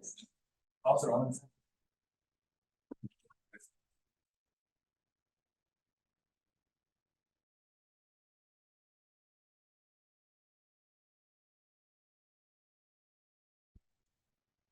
Okay, just with the understanding that to get all the elements of a systematic review protocol together, etc., obviously takes quite a bit of time, quite a bit of mentoring. But I'm hoping, I'm quite confident actually, that by the end of each session, you will have enough tools, particularly for those not necessarily doing a Cochrane review, you'll have enough tools to make you excited about moving things forward. Okay, now we are going to be interrupted with digital photographs and all that in a few minutes, but we'll kick on so long, and then when they come, we'll take a small break.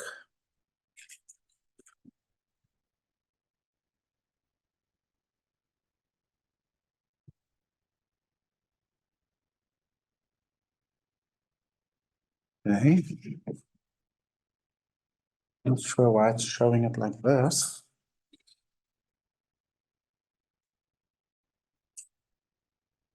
Maybe the top right hand corner, This one here? Yes.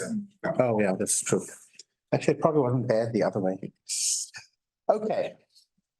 So I know you've had experience with writing papers, but if you don't mind just giving me a few minutes to go over the fundamentals of writing a paper. So I'm sure you recognize the headings there in one way or another that you would have incorporated into doing a paper. You may not necessarily have the specific words like endpoint or subjects or I actually hate that word. Participants is better. You may not have those specific headings, but in one way or another, your paper would have incorporated these headings. Your grant application certainly would have had a lot of these headings as well. Yeah, how many of you applied for the NRF grant last month? Oh man, guys, that's like easy money. Did you apply? No, man. Okay, after today, you're going to be excited to apply. It's not as bad as you think. And you always go with someone who's gotten it before, get a copy of their application, and then use that as a template. Okay, don't reinvent the wheel. Okay, so these headings you're familiar with, right? That's the main point. Now, if you take the introduction, I don't know what you tell your students, but for my students, when they put together their protocol or their proposal, I want them to give me 5 slides for the introduction.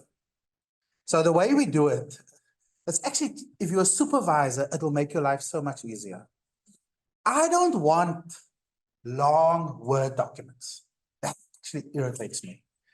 Because, as a start, because what happens inevitably is that they went on such a long tangent and then you are brutal with them, shame, because now you're telling them, no, man, there's no organization here and you actually have me totally confused. So I often send it back and I'll say, I really don't know what you're trying to say here, blah, blah, blah.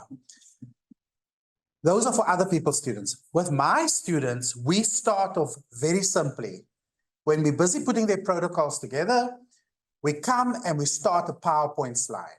Because quite honestly, if you can't do your things in a short form, there's no point in putting all of those Word documents and this reference and that reference, and I don't actually know what you're trying to say. And oftentimes with my students, what I do is I've got a PhD student at the moment, we book time where she actually sits next to me and we go through things together. if, as a supervisor, if you're making those changes, you're only going to make those changes for that document. The next time that student writes a paper, you're going to go through the same process. So what I'd instead do, because there's too much time for me to still write all the comments, they write next to me and I'll tell them my thinking as I'm making the changes. Because then they know for next time. Shema, I've got a brand new master's student who hadn't worked with me before. Oh man, I almost reduced it to tears. I didn't mean to. But she had sent me something and then I had made changes or suggested things. And she sent it back to me and she took away all the track changes. So I don't know what I had said before. And invariably they get quite a laugh because I'll write and say, "Yo, good paragraph." And I say, "Yeah, but you wrote it last time." But yeah, so she's now getting into understanding how we work. Like, sit here, here's the two screens, you follow the screen, you have a laptop open, we make those changes, right? And so one of the things I do is exactly this. We have the introduction, and then we insert 5 blank slides after the word introduction. And the 5 headers of those slides are these. General background, specific dilemma, why is it still a problem? How you're going to solve it, and what is your specific aim? Okay. Now, why I show you that, okay, then of course you've got your methods and your results. So I'll tell you in a second, I'll bring it all together. Now, Lord Rayleigh, Nobel Prize laureate, etc., he made a few statements which I think are worth thinking about when we think about the systematic review method. And it is this. When we are producing results, there are actually 2 processes that are at work at the same time. It's the old data which already exists and the new data that you are producing. And it's so important that the 2 are brought together. Many times when you ask people, when I'm doing a workshop and I speak about, the data, how do you choose? Many times they would say something like, "Oh, I'll take the recent articles." And that is bad thinking. That is bad science. Because the data that were produced in the 1930s are still as relevant today. What you need is an appraisal of the data. By the same token, data produced last year, which is relevant, still needs to be evaluated for quality, because you can have recent data that are also badly produced. And so it doesn't matter. It doesn't matter whether it comes out of the University of Timbuktu, which of course is a good place, or it comes from Mass Gen, Harvard, which is, everyone says, "Oh no, it comes from Harvard, therefore it must be good." Or it's got so-and-so's name, therefore it must be good. That is not the criteria by which we choose articles. Each and every article gets evaluated, right? So why is this whole thing important, systematic review is important? It's because, or the process is because you're producing data. Your data is not a standalone event. Your data is produced in the context of existing data. And so it's very important that the relationship of your new data to the old data is also explained. And when I'm evaluating a thesis, that's what I look for. I don't only want to know what you did. I want to know how you framed your research. What had been done before that led you to believe that your research is important? And now that you've done it, how does your research connect with what's out there? Those are the things. The work in the middle, following a protocol, producing results, anybody can do. It's the first part, to frame your context and to explain your results, that's important. Okay, so here's an example. My student Tariq, one of my best students, this guy walked into my office one day and said, "I want to do my master's with you." I said to him, "Okay, I don't have money." He said, "Doesn't matter." He had a scholarship already, NRF scholarship for another university to do biofuels, which of course is quite important to environmental guys. And I said, "But you got a project." He says, no, I want to do my master's with you. And I really didn't have money. I said, "Oh, well, fine, train fare for you." He said, "Yeah, that's fine. He'll teach maths in the meantime and he'll make some money to support himself." Anyway, as Tariq finished his master's thesis, I sent it to Imperial College London for marking. And the examiner came back and said, with a tweak, I'll give this master's thesis a PhD. So I was very excited. This is Tariq, my best student to date. Yeah. We got over 90%. Yeah. Anyway, so what happened was we work in the group A strep space, and we looked at, serum immune responses in our children and so on, and we got a result, right? So here we did the characterization of the strep isolates in our context. So strep causes the streptococcal bacteria causes sore throat.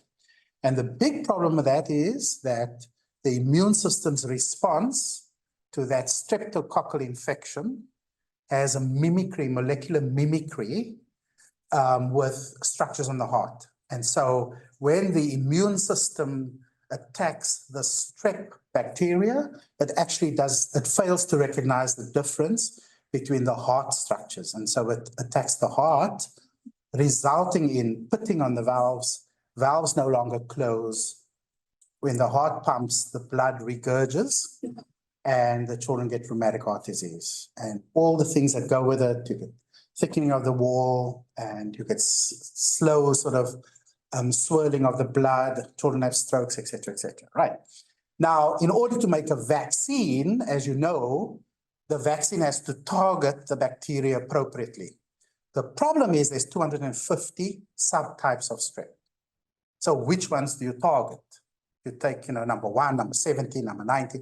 It's very difficult. So what we did was to inform the global community what are the ones pertinent to the South African situation. Because there was a vaccine already in production that comprised 30 subtypes or 30 components. And we showed that that vaccine would not have worked here because we don't have those subtypes that they said. So they produce a vaccine based on American isolates that will only work in America. But the rest of the world where there's a real problem, we don't have the vaccine. And so we started to do more and more work on the isolates to be able to inform the vaccine community what are the subtypes in South Africa and in Africa as a whole. So much so that we just got a grant of $2 million. And I'm not supposed to talk about it. A vaccine company approached me and we just signed a non-disclosure agreement for us to do some epidemiology for them. Can't tell you the name now because I signed. Yeah. I almost said. Anyway, you forgot it. Forgot that I say that. Okay, so here's the point, right? So Tariq produces this paper. One of the chapters in his thesis was around the strep in South Africa. But what does this mean to the vaccine community? And so what we then wanted to know was, in your very important paragraph in your discussion, right? This is paragraph 2 out of 6, is how does it compare with earlier studies? What is different about our results compared to studies out there? Okay, now here's the point, right? When you're doing this comparison with earlier studies, again, think about the birthday card. You actually, to do a proper job, you need to look at all the studies. You can't only look at the studies that you want to. Okay, Digital Man is here. We're about to take the photograph. Paula, do you want to explain what to do? And I'm just going to stop sharing for a sec. Thank you so much for organizing this. Please tell us what you need to do there. Smile. We need to stand and smile. Do you want to come near the front just so that people could hear on the... Yeah. Thanks, man. We can just stand here because otherwise if you stand here, the projector's gonna be on your face. So everyone can just in this area. Okay. But they want the online people to put their photographs, so... Can we ask him maybe just put the cameras on the online delegates? So Okay, so we can Hi, everyone. Online delegates, we just want to take a photo. Could you please put on your video if you don't mind, just for a few seconds, for us to take a group photo, and then you can go audio again. Thank you so much. Then colleagues on site, can we please then move towards this place? What do you block those guys? Oh, throwing the back. Sorry, How people in the back already shot it. Stand up. Please do. Okay, we got some for it also. Yeah. Yeah. Maybe make it some of the side. Oh,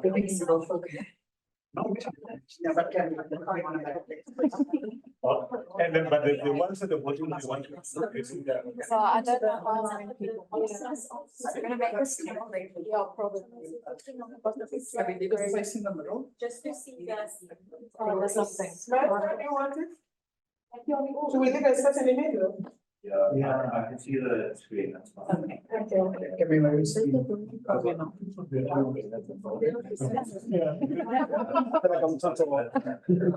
And the shorter people in the back.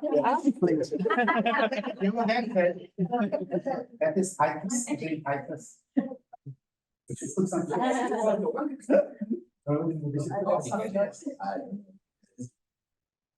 Maybe we can take. Yeah, everyone. There you go. Smart. 3, 2, 1. I hope I'm in the picture. Yeah. You want to take one in us all together? Yeah, and then some people can spot in the front. Yeah. That's why I don't like spotting.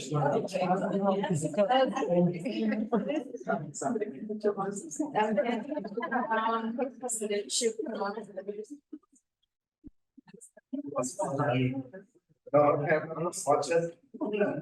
Got it. 3, 2, 1.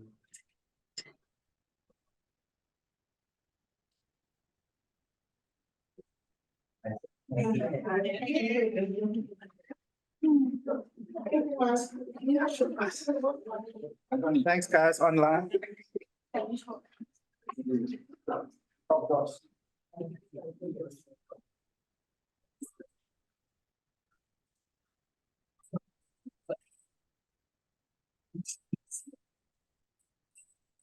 Okay.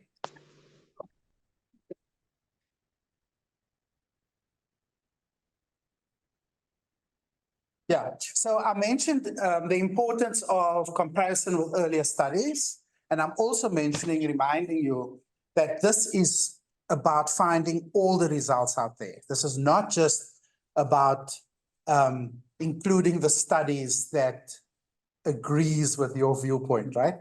And we all wrote those, right? Remember, like first year varsity, you're writing your little papers and that, you're just using things that says what you want.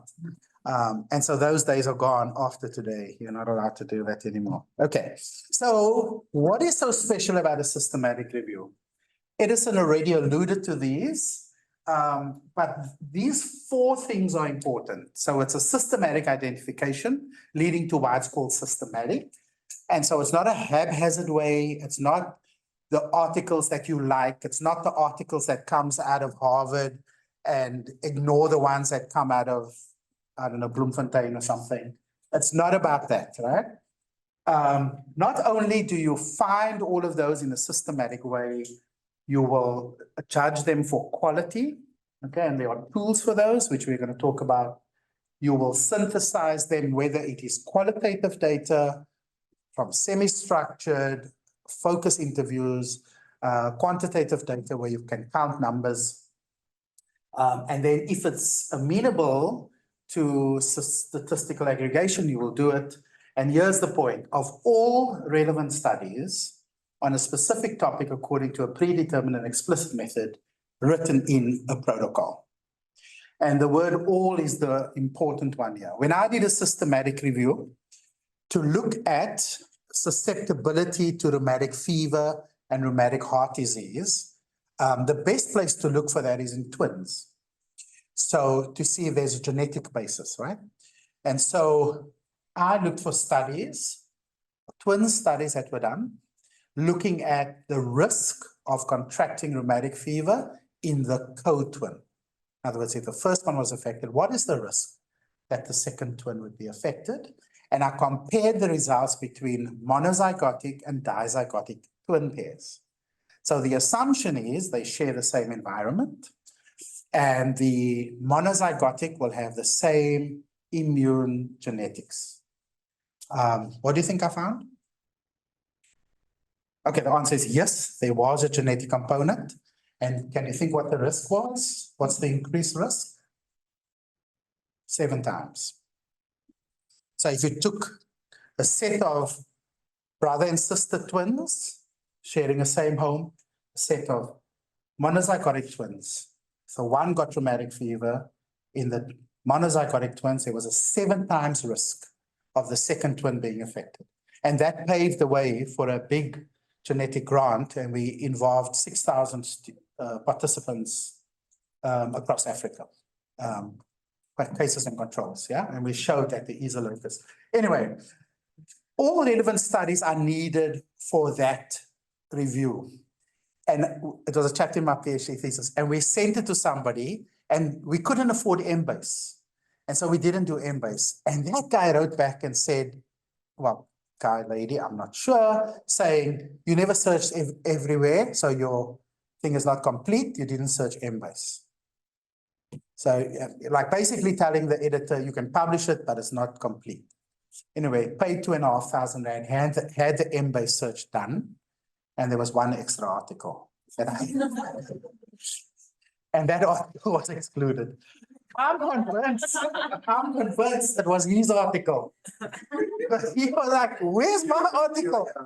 And we all do that, right? You review an article and then you say, you have to be diplomatic. Then you say something like, this paper would really benefit from the inclusion of the following article. That's like your article.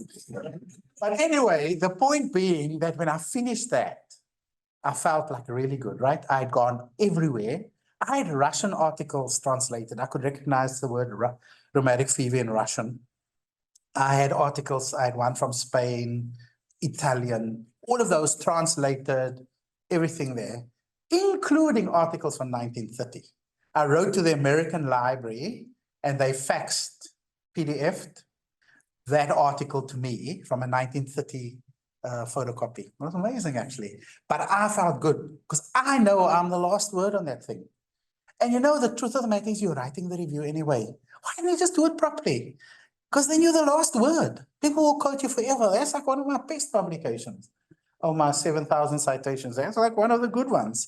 Because people are always citing it because it was, if they go and they say, I wonder about twins, I wonder about genetics, that paper's going to come up. You're doing the work anyway, birthday card. The energy that goes into writing that paragraph, spend a few extra minutes. Just do it properly. Do the protocol, follow the protocol, complete. Now, here's the challenge, of course.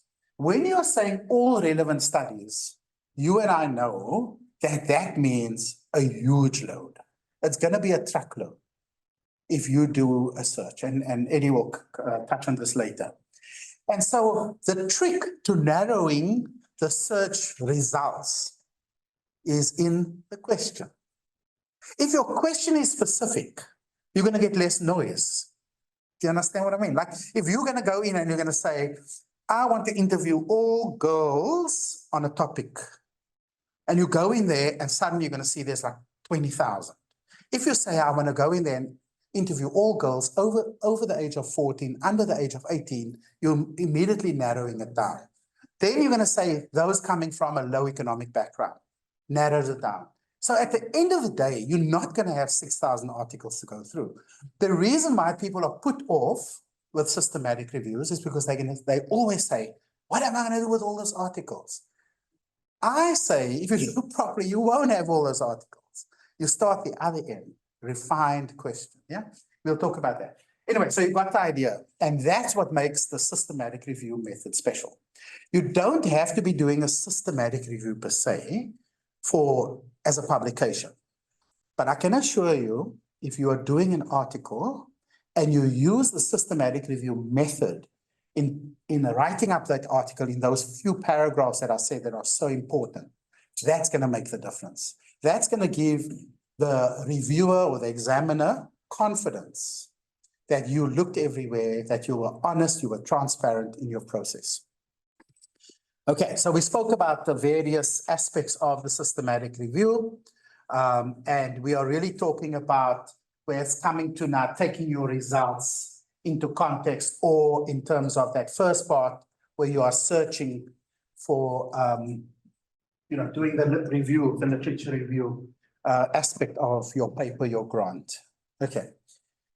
And I don't have to convince you that there are so many examples of controversy around, suggestions around interventions and so on. Like, I mean, this ivermectin thing was a big thing, right? Some people, they're still on the edge of my friendship boundary during COVID because of ivermectin. Like, like Trump supporters and so on. Yeah, so that's a good example. Like, which one do you believe? There are other headlines that are a bit more flippant, like, slug chips is good for you. Caffeine is good for you. Caffeine's bad for you. You just don't know. Where do you go, right? Yeah. And then there are other sort of more clinical examples like vitamin C and the common cold. How many people take vitamin C? Yeah, you're all too scared to acknowledge now. Anybody take vitamin C during common cold? Yeah, there's one. And why do you take it? Sorry?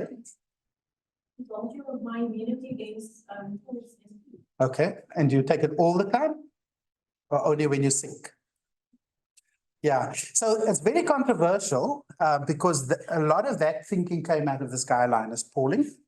But the Cochrane review, a systematic review, shows that there's no evidence that it reduces a cold. It's good for other things, obviously, but if you're taking it only for a cold, then there's no evidence that it works. But if you have a cold, it will reduce the incidence of the cold. It's normally only about half a day, but it does bolster your immune system for that. But anyway, so these are some of the controversies. Now, what is the problem with non-systematic reviews? Is that they are fraught with all of these biases. And this is probably the way we did it during our, initial years at university, okay? So what is selection bias? Basically, you choose the articles that speaks to your own story. That's all. You like this article, you don't like this article, you like this author, you like this institution. So you can select, you have that option of choosing the articles that you're going to include in your write-up.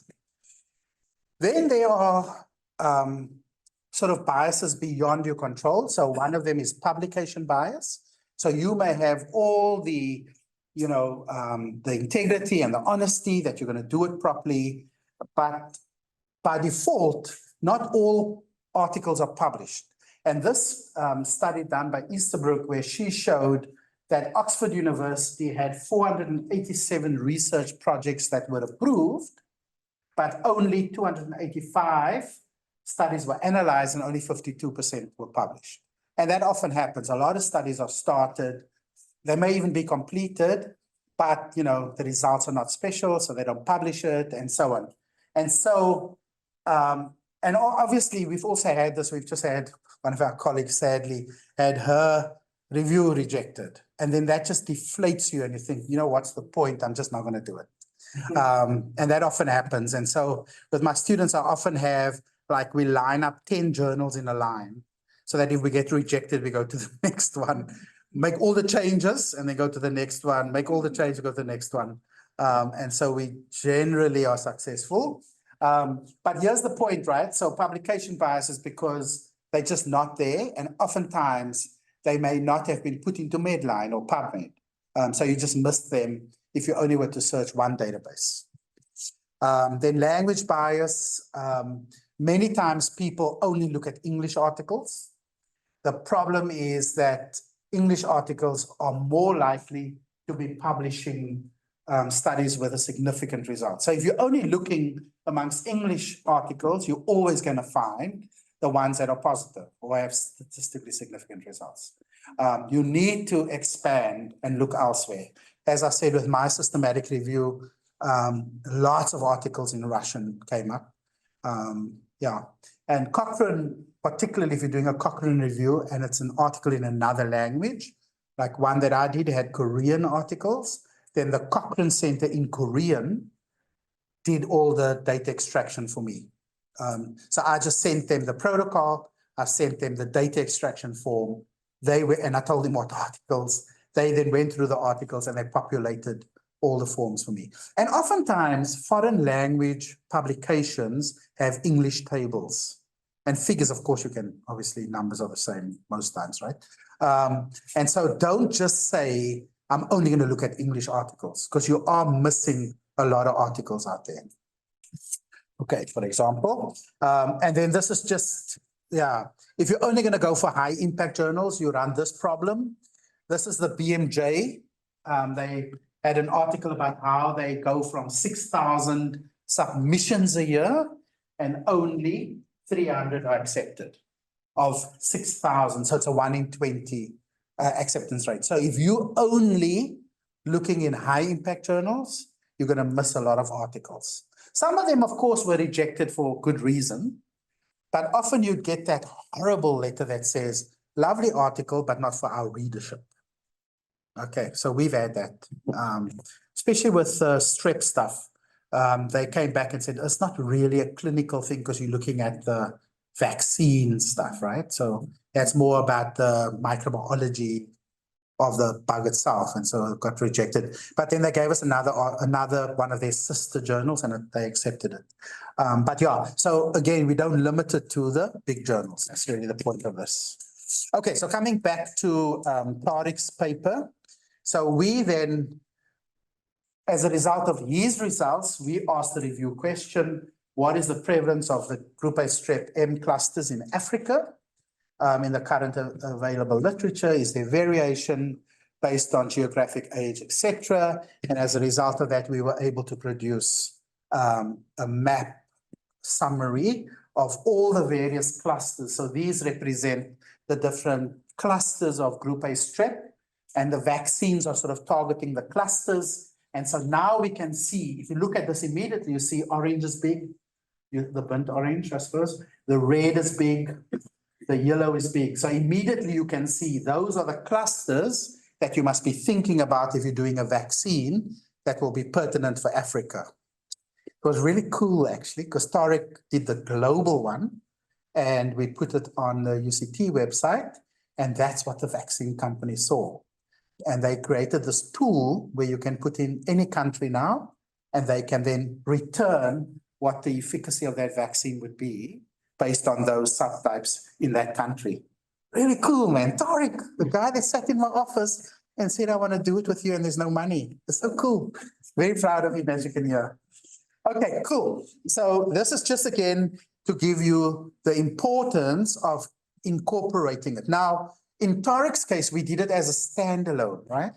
As you can see, this was a standalone systematic review. But sometimes you may not want to do it as a standalone. You may just want to incorporate it into your study.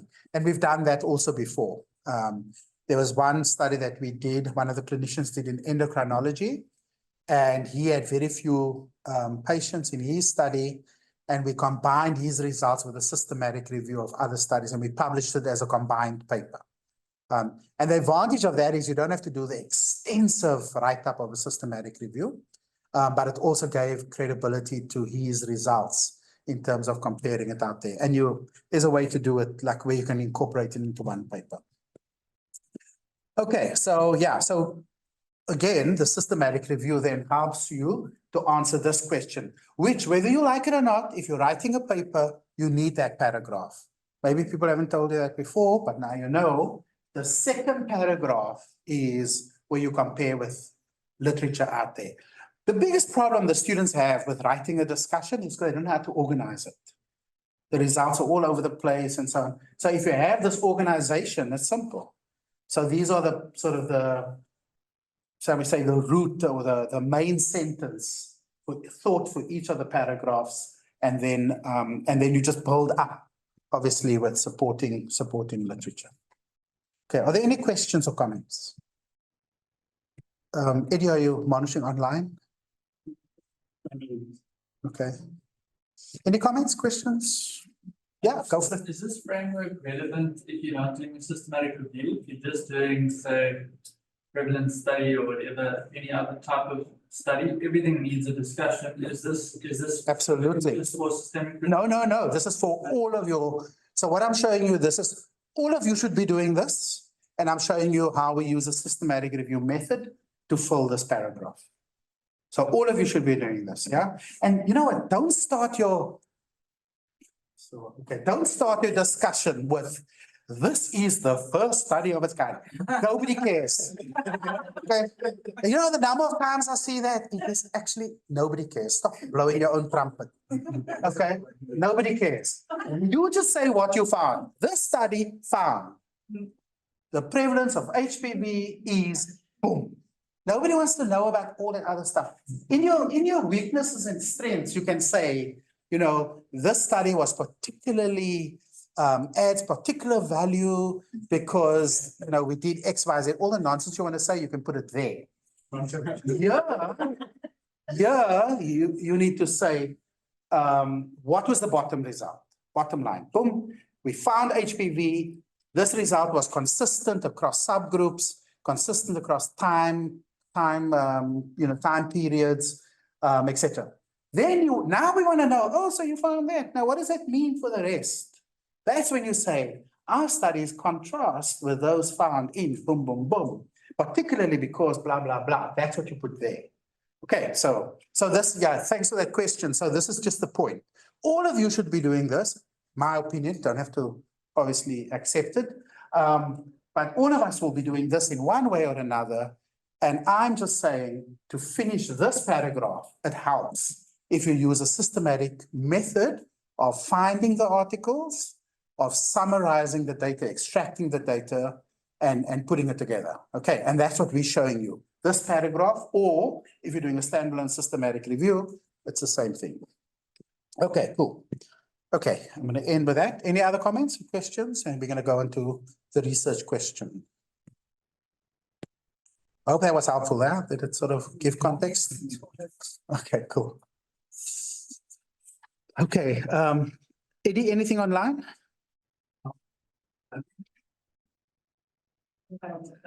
Okay.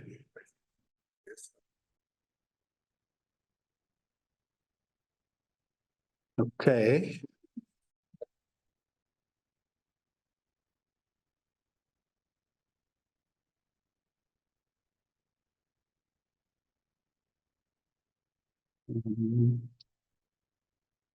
So, finding the research question.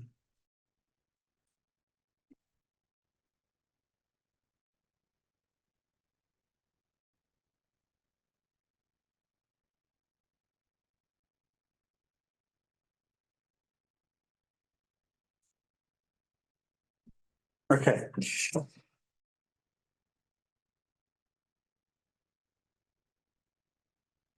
Okay, so this is the sort of part of the day where it's also going to be useful to hear other folks what your questions are. And yeah, don't worry, don't be intimidated. It will be great if we can hear and learn from one another as we go along. So how many folks in the class are actually doing a dissertation besides the one or two? Okay, can you all put your hands up together, please? So 1, 2, 3, 4, yeah, there's a few, 5 or so. Okay, how many of them are doing it? Online delegates. How many folks online? Okay. And then how many are supervising students doing theses? A few? Okay, cool, okay. So if your students are not here, you can just tell us what their question is. It will also just be helpful, yeah? Okay. So, okay, maybe let me ask, I know I'm at an academic institution, but even as a supervisor or as faculty, maybe we can just have a few comments about what are the challenges to conducting research in the current setting, if any, because all of you should be putting up your hand for research, right? Okay, you gave a big sigh. So what is your challenge? My current challenge is my workload. Okay. That's my challenge. I am very interested in research, love it. Just wish I had more time to focus on Okay, There's another response online that says workload. workload. Sorry, do you mind if we just close that door, please? Can somebody just do that for us? Thanks, man. Thanks so much. Okay, workload, yeah, anybody else? Yeah, So data collection, like we have very poor, we're in the clinical field and very poor data storage and data handling in general. You know, nothing is electronic, everything is paper-based. We gotta go to that flipping file room. It is a nightmare in hospitals, state hospitals. yeah, okay. So just on that, I actually started a research methods group, shall we say, at Victoria Hospital in Cape Town. So it's a district hospital, secondary level hospital, because the MMeds and the interns were complaining, or the MMeds were saying exactly the same thing. And I always giggle when people say, oh yeah, just do a systematic review or just do a file review, folder review. That's like the worst thing. It's so much easier to go stand on a corner and say, do you smoke? Yes, no. Do you have cancer? Yes, no.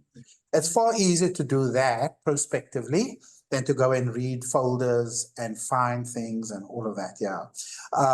And so doing clinical folder review work, some of the data extraction aspects will pertain to you as well, when we get there.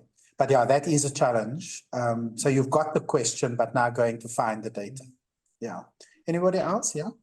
Yes, says finding time to read or let's questions or the relevant questions. Okay, cool. They obviously realize that's gonna make me happy because we're gonna talk about formulating a question in your everyday setting. That's the big challenge. Yeah. Anybody else? Any other? Yes. ChatGPT can't refine your question for you. Okay. Okay, we're gonna get ChatGPT. Good luck with that. Sorry, the comment there was around getting participants to respond. Is that when you do surveys? No, those are terrible, terrible, terrible. Do you know what the acceptable rate is for a survey that you've sent out? What would you say? What percent? It's online. Yeah, it's quite low actually, believe it or not. So 20% response rate would actually be considered good. Yeah. Because that's how bad it is generally. Yeah, it's a terrible thing to do. Yeah. Okay. Our field, it's the finances. Because we use a lot of equipment if you want to like do measurements. Okay. And a lot of places don't have those equipment, or it's actually expensive. Yeah, so that's environmental health. Yeah. Yeah, that's always a challenge, or when you're doing molecular work, having molecular tests done, particularly if you don't have your own lab, then they charge a lot of money to do the GWAS and so on. Yeah. Yeah. Okay. I'd say for us, similarly clinically based, the fact that we're forced to do it. So if you're specializing, you have to do the MMed. So it gets presented to us as a thing we have to do. You haven't really had time, or you weren't necessarily research inclined. I think I always thought early on in my career that if I go into research, maybe you'll come across something in your clinical practice that you're interested in, and then it will be naturally progression from there. But it gets presented to us as you have to do it. So our objective is to tick a box that I've done research. So you want to find the simplest thing to do in as little time as possible to get that signed off. Yeah. Yeah, so you're already starting with a defeatist attitude, yeah. So it's interesting, just on that point, I play squash. That's not the interesting part. It doesn't look like it, don't be rude. But I play squash with a guy that weighs 175 kilos. His head and neck is all in one, right? He's a massive guy, his name's Vim. When I play with Vim just beats me like crazily. He's really good. So it'll be like, I don't know, 15-5 or something. So one day I did an experiment with him. I said, okay, you always beat me by 5. How about I start with 10, like 10-0, and we play to 15? Because he normally beats me, 15. And okay, admittedly, the score was like 15-12 on one of those occasions. However, me starting with 10 as a handicap severely limited him. It's actually weird. Like Wim can be, I mean, that guy, you can close his eyes and he can hit the shot. But the fact that I started with a handicap of 10, it just makes a difference. So the point I'm making here is if you're going to be starting already with this negative attitude, which I hear all the time from meds, it really does give you that defeatist sort of thing, like at the beginning, you just get through it. But hopefully we're going to change a little bit of that in terms of finding the question. So the point of this is really about where can you find a question that you can do within your limitations, within either the, you know, the equipment restraints or molecular lab restraints and so on. And I think it's important to realize that obviously there are various approaches. Every study is of research is unique. And again, you know, the difficulty, time restraints and so on. But just to remind you that if you just break it down a little bit, and you think about the research process, obviously formulating the question, identifying the problem is one of them, right? And so how do you go about asking the question? And Edison referred to the fact that you must have a question that's answerable. And too many times people have questions that are just so outlandish. And if you just narrow that question down to an answerable question that you really can go and, as it were, you know, tick the variables, it will make it much easier.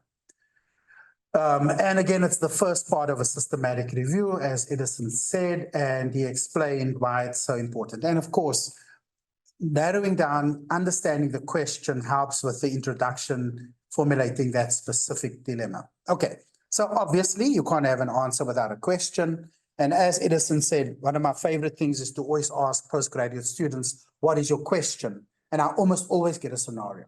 They almost always say, I'm interested in. And I'll listen. And I'll say, yeah, but what's the question? Because the question is a question mark. And unless you can reduce your question or your student's question or the research you're doing to a question mark, you're always going to struggle. Because then you don't have that defined parameters, okay? So, oh, this went out of shape. Okay. Okay, this is a bit small, but some of the places to find those questions would be to have a preliminary survey. Maybe when you do your survey, you may say, you know what, this survey is actually not working as a study on its own, but you're getting some clues from that. And then you may want to formulate a question from there. I suppose it's now not around the photocopier anymore, it's more around the coffee machine. You may have some conversations there.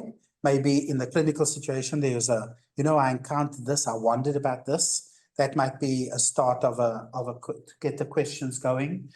You may even have interviews with a small group of people, or you might even have an observational survey that was published that will help you think about a question. I think oftentimes one of the things that I realize is that there are so many things we do for which there's no evidence. We just assume it works. And that's even a problem. So for example, like the lay summaries that Cochrane does, every systematic review will have a lay summary which can be read by a grade 7 or grade 9 level person to make it easy for them to understand their own diagnosis and so on. And no one has actually tested if it works. And so we're doing a study. What about like in the South African context? Is it generalizable? Cultures are different. Languages are even different. We all assume people understand English in the same way. And so just because it's a good idea, it doesn't necessarily mean it works. And so there are many opportunities to actually discuss some of the common practice, to research the common things we do to make sure that it actually makes a difference. And then of course the Cochrane Library, where they have this, the Cochrane reviews, they often in the review gives the author's conclusion. And so sometimes, you know, they may say that there's not enough evidence, and you may then decide, you know what, this might be a review that I'm really interested in doing. Or they may say it is recommended that in the future, you know, researchers think about something else, and that may be a clue for a question. Okay, so the best way to put these questions together are to use the mnemonic, which is generally referred to as a PICO. but we'll explain a little bit about prevalence studies in a moment, right? Okay, so here's a scenario. A woman diagnosed with carpal tunnel syndrome asks for advice on treatment options, which include surgery, splinting, and anti-inflammatories. The woman tells you that she's terrified of surgery and asks you how effective non-surgical treatments are in comparison. And so you tell her that you'll read up on this and get back to her later, but you give her a splint to wear in the meantime. Okay. So if you were to break this down into a pico, maybe you can just do this in your pairs. What are the pico elements that comes out of this scenario? Okay, because we're wanting to put together a question that we're going to search. Okay, so you might just want to maybe grab a blank page and just write PICO down, and then you can tell us what the various components are.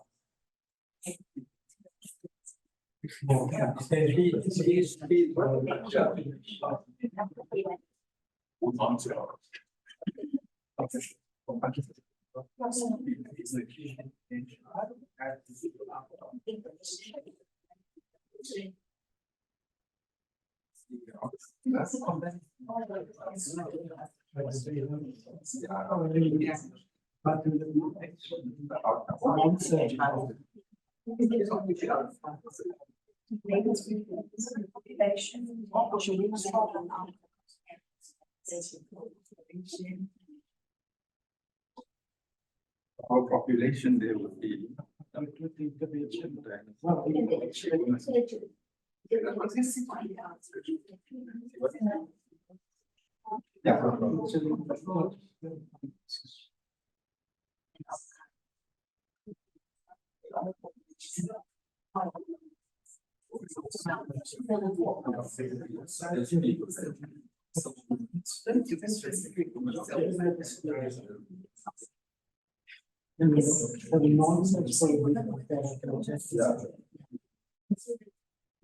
Interventions.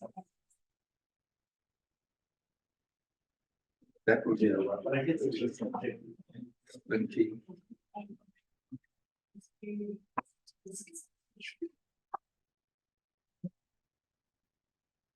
Isn't that what the sheet is?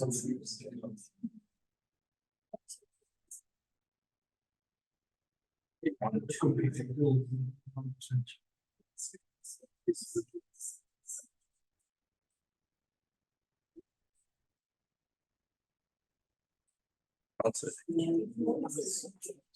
it could include that.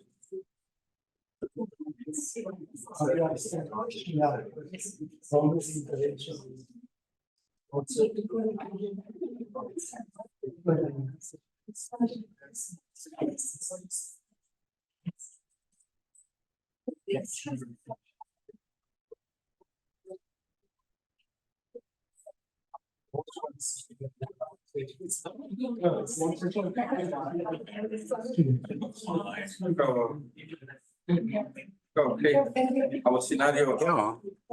Maybe we can put the online delegates in rooms so that they can collaborate. Oh, you wanted to break it from? Yeah, put it in rooms. Okay, I'm just about to finish, but I'll do it next time. Oh, okay. Yeah, okay. Okay, so we don't need it now. No, next time I'll do it, yeah, Okay. yeah. So can we break them into groups? Yeah, but I'm for the next one, because I'm just about done, but that's a very clever idea, thank you, yeah.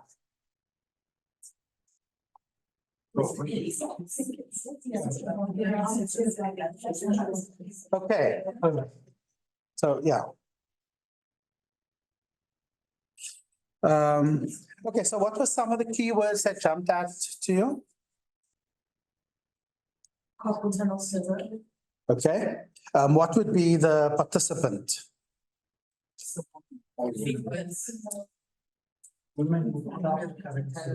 Okay, so do you all get that? It's not just the woman, but it's the woman with carpal tunnel syndrome, okay? And so sometimes you also have to think about whether or not that needs to be that specific. I mean, would there be a difference between women and men with carpal tunnel syndrome, for example?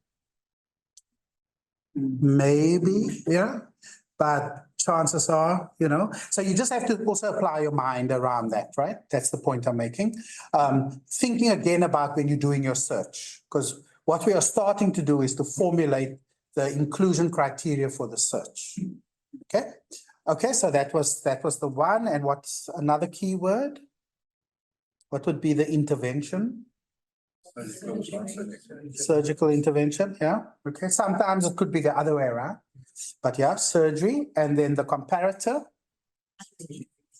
non-surgical, yeah. And outcome?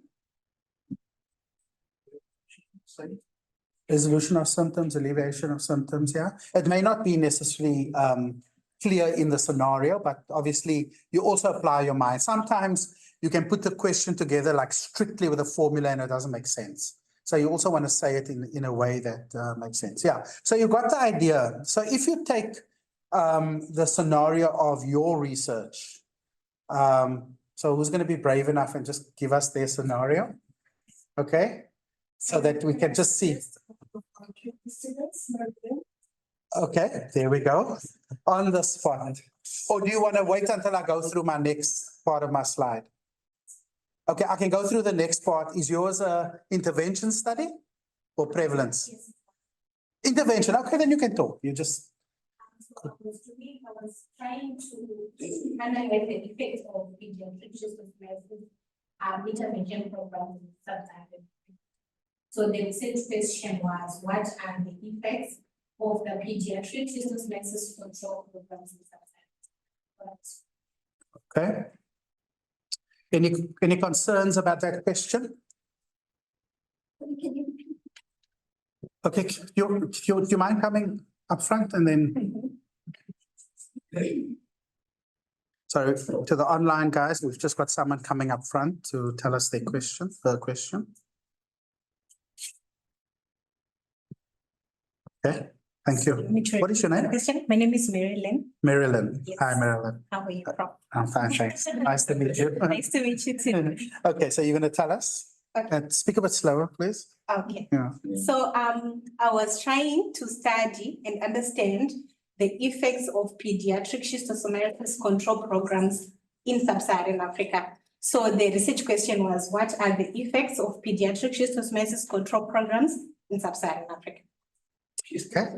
Schistosomiasis. Yeah. Okay. Thanks. The ethnobotanist. Yeah. Thank you. Okay. Any concerns with that question? Yeah. What's wrong with the word effects? Did somebody say there's something wrong? It's quite broad. Yeah. Okay. It's sub-Saharan Africa.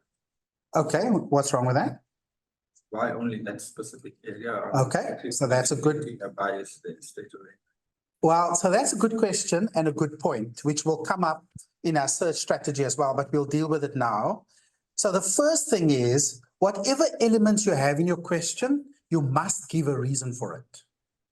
Okay, so if, for example, you say, I'm going to find all the articles since 2000 on a particular topic, you need to give the reason for it. So the reasons are typically things like, in 2000, a guideline adopted a new method.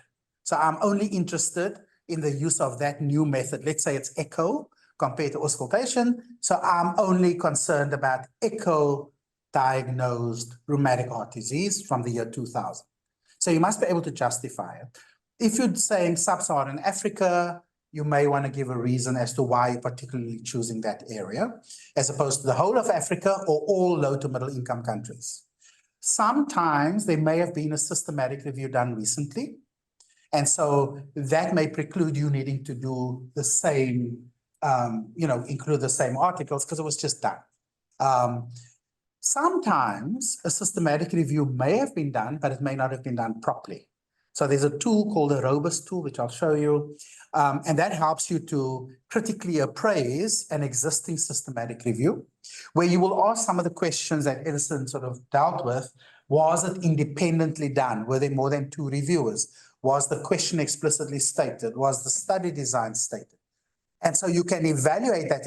And oftentimes with my students, we end up having a line in the introduction of the article saying, although a recent systematic review was done, the review failed to 1, include articles from, 2 were only English articles, therefore it wasn't complete. 3 failed to recognize, didn't do a subgroup analysis and so on. Now, the subgroups from sub-Saharan Africa, there is actually a search filter that covers that. And so when you're doing your PubMed search or M-based search, whatever, you can then include that filter as a line. Remind me to show you that later. And then that will cover all of those. In a recent review, Kimono was looking at antimicrobial resistance to strep around the world in low to middle income countries. And so we had a specific filter which covers all the countries in terms of the World Bank index that are considered to be low to middle income. And it includes like the alternative names. So you have the French name as well as the English name. It will include South Sudan, which is brand new, Eswatini, because remember in the old days, the articles would have been published under Swaziland, but now you must make sure you get Eswatini in there and so on. So yeah, so you have to give a good reason. But I like the point about the word effects being very broad. Because really, how are you going to then decide? You're going to get loads of articles and you're going to have to decide how you're going to narrow those down. And so sometimes you may want to say, you may want to play around with the word effects and actually have a definition sheet as to what you mean. Now, when it comes to the condition, you also have to say how it was diagnosed. Because some conditions, maybe like thoracic related or so on, they have different guidelines. There's a European guideline where the cutoff is X, there's an American guideline where the cutoff is Y. And so you need to even be able to say, we will include studies that incorporated the following guidelines in their definition. Okay, that's quite important. Oftentimes you get the problem where the age cutoff, like in some places it's 16, others is 13, others is 21, children are diagnosed or deemed to be up to the age of whatever. So all of that you also have to think about when you put that in. Okay, starting to narrow down the focus here to help with the searches. I hope you're seeing that, yeah? Okay.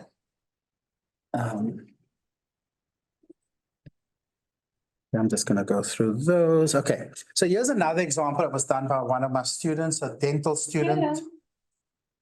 Hello. Oh, hi. Minja. Okay, maybe Hello.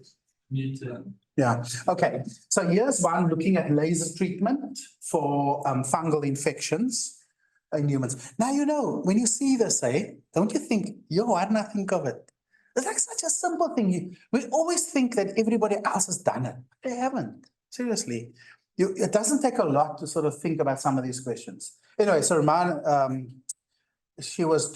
was doing her MPH dissertation, and so she looked at this, right?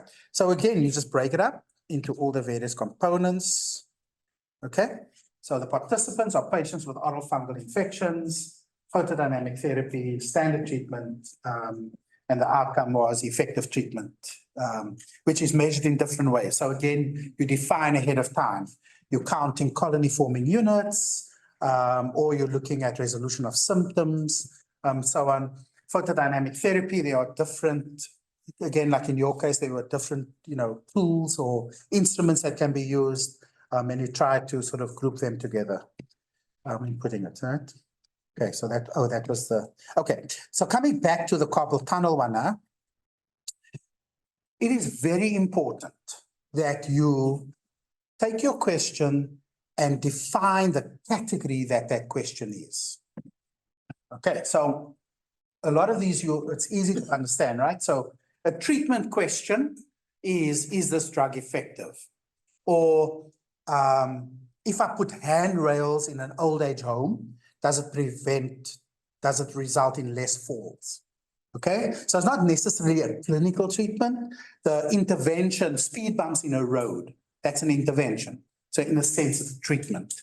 Okay, if I have two neighborhoods, one with speed bumps, one without, does it change the number of accidents or the average speed of the users, right? So that's all intervention sort of that you're talking about. Then you've got questions like prevalence, and I think that's what you alluded to. What is the extent of the condition? What is the extent of the use of HPV vaccines around the world or so on. And that's all prevalence related. Then you'll obviously have questions on prognosis, questions on diagnosis. Oh, we did a cool thing recently, looking at artificial intelligence diagnosed retinopathy versus manual or people screeners. Really cool, actually. That was, guy was here from the Philippines, came and did his MPH here with us, and then he was interested in ophthalmology and did an ophthalmology track. And so we did that. It was really cool, actually. Also got that published almost immediately. It was a diagnostic one. We also looked at, another student of mine looked at handheld echo machines, like the size of an iPhone, versus the big machine in the hospital. So, you know, you're out in the middle of rural Ethiopia, you don't have a big echo machine. How effective is the handheld in identifying people with rheumatic heart disease, or at least need a referral compared to the big machine? So that's a diagnostic question. There's molecular methods versus culture methods for TB, gene expert, modified gene expert, all of those would go under diagnostic tools. In your field, you may want to do a systematic review. Given the cost limitations of instruments, you may want to say how effective is using a microbiological test for water versus some fancy machine. Look at all the studies that were done, systematic review, conclusion, the cost-effective method remains one of choice for low resource limited settings. So those questions are all there. We don't realize they're just in front of us. We just have to think about it, right? So that's a diagnostic one, prevention one, risk, of course, you know, it's a dreadful picture, but yeah, that's a risk. I should put it in my fridge at home. Okay, any questions or comments around the nature of questions? Yeah. Just using the example that one of our colleagues presented, like off the bat, it does sound quite broad, and maybe we don't have clarity on all of the specific areas she's looking at. But often a question will sound broad, and then you will elaborate on, like you did, each of those subdivisions of the PICO statement. And with our questions, if they are going, that's not necessarily going to be the title of our article. Sure. And how should you start broad and then narrow it down as it goes, or how narrow should we aim at? No, sure. Good point. Often what happens, and Edison alluded a little bit to this, when you start, you do a little bit of a scoping, getting an idea of what's out there. I think the take-home message is refining the question is not something that gets done in one setting. I think that's the important point. So often when folks come to me and they say, I'm doing a systematic review, we need some support, this is my question. I end up having this conversation, which took up almost an hour of our time already, and they still haven't drilled down deep enough. So even when you're doing your folder review, drilling down and getting that question typed prior to the search is the important point. So you're right. Started out with a broad question, did some preliminary thinking, discussion, coffee machine talk, etc. And then you realize, like today, you realize, oh, my question is really broad, I need to think about it. And maybe those effects might be 4 effects, and you decide, I'm actually only going to take the one. Or you may say, I'm only going to look at low resource settings. I'm only going to look at district health officers, diagnosed as opposed to like mainline hospital, for example. But you're right. So you start with this broad thing. And often with my students, we all sit in a room. They each give their ideas, and then we tease one another's questions out to make it specific. Yeah. So my thinking here is around focusing the question for the search so that you don't end up with tens of thousands of articles. But you're right. You do start with a broad idea at the beginning. Yeah. But then like your article heading will be a lot more. Much more specific, correct. Yeah. And in actual fact, if you present at a conference, the thing that we now do is we actually almost give the answer in the title. So, for example, kimono with the antimicrobial resistance for group A strep, we looked at obviously the macrolides, penicillin and all of that. Penicillin came out tops. And so we then will have a heading that says penicillin remains effective for group A strep treatment. and then colon, a systematic review and meta-analysis. As opposed to saying antimicrobial resistance patterns amongst whatever. So we don't do that, we actually give the answer. So we almost do what you're saying, the specifics, yeah? Cool. Good point. Okay, so if I were to ask then for each of you, or you should get your students to know for sure, what is the category of question that you're asking, even if it's a folder review. You should be able to know what the category is that you're asking. Are those the only category?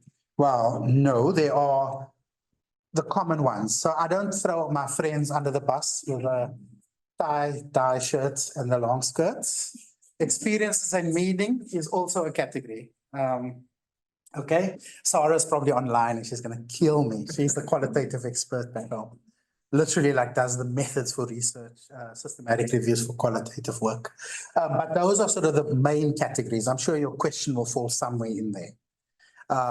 Oftentimes I find people's research have more than one category in the same thing. And what I suggest then is that you actually rather establish work packages. So, you know, even when you submit to NRF, because that's when people are like, too many ideas. A man is now wanting to compare this environmental diagnostic tool with another, then he's talking about burden. It just gets confusing. So I normally would say then, this proposal comprises the broad aim of this proposal, and it comprises 3 work packages. Work package 1 is a diagnostic or a tool assessment. For this, we use these methods. This is what we're looking to do. Work package 2 is experiences and meaning. We want to know what is the lived experience of people with rheumatic heart disease in a low resource community, peri-urban community of Cape Town. These are the tools, these are the outcomes, this is how we're going to analyze it. Work package 3 is a prognosis. If we provide so much water 3 times a week, blah, blah, blah, what it is. That's the easiest way. Don't mumble them all together. What I'm hoping you're getting from this, and it seems like you are, is the importance of thinking through the breakdown of your research and the packages and the approaches and so on. Okay. And there's some examples of questions. I think, oh, that's the one where you're supposed to move them around. This is the actual question, right? So how accurate is the test? That's a diagnostic and screening. Whether it's an environmental test, whether it is breathalyzer test, whether it is, yeah, whatever, how accurate is it? Then you got your frequency, prevalence, incidence. What's the difference between prevalence and incidence? Incidence and new cases. Prevalence is new cases. Okay, so new cases versus what? Cases existing. Existing cases. Anybody want to add to that? Incidence is over a time period. Over a time period, very important. Okay, and there's another thing that you need to probably tell me is everybody's free of disease at the start that you follow, obviously, for the incidents, yeah? Okay, and then risk etiology cause, what causes the risk, what increased the risk, intervention safe, and so on. So you've got all of these. There's a lot of things around adverse events. I had a student, shame, he was so disillusioned. He looked at narcolepsy following flu vaccination in children. Very exciting, very interesting topic. And he had just finished all the searching and blah, blah, blah. And the paper was published with the same topic. And he was from Denmark. He was in Cape Town at the time. And he just said, I'm going back to Denmark. I need time to think. Then I never heard from him for about a year. And then, well, not maybe 6 months. And then I said, you can still do it because the point of the MPH is that you can do research. We won't get it published, obviously. And that's why Edison spoke about the Prospero. It's a good idea to go check what people have registered already so that you don't duplicate the work, yeah.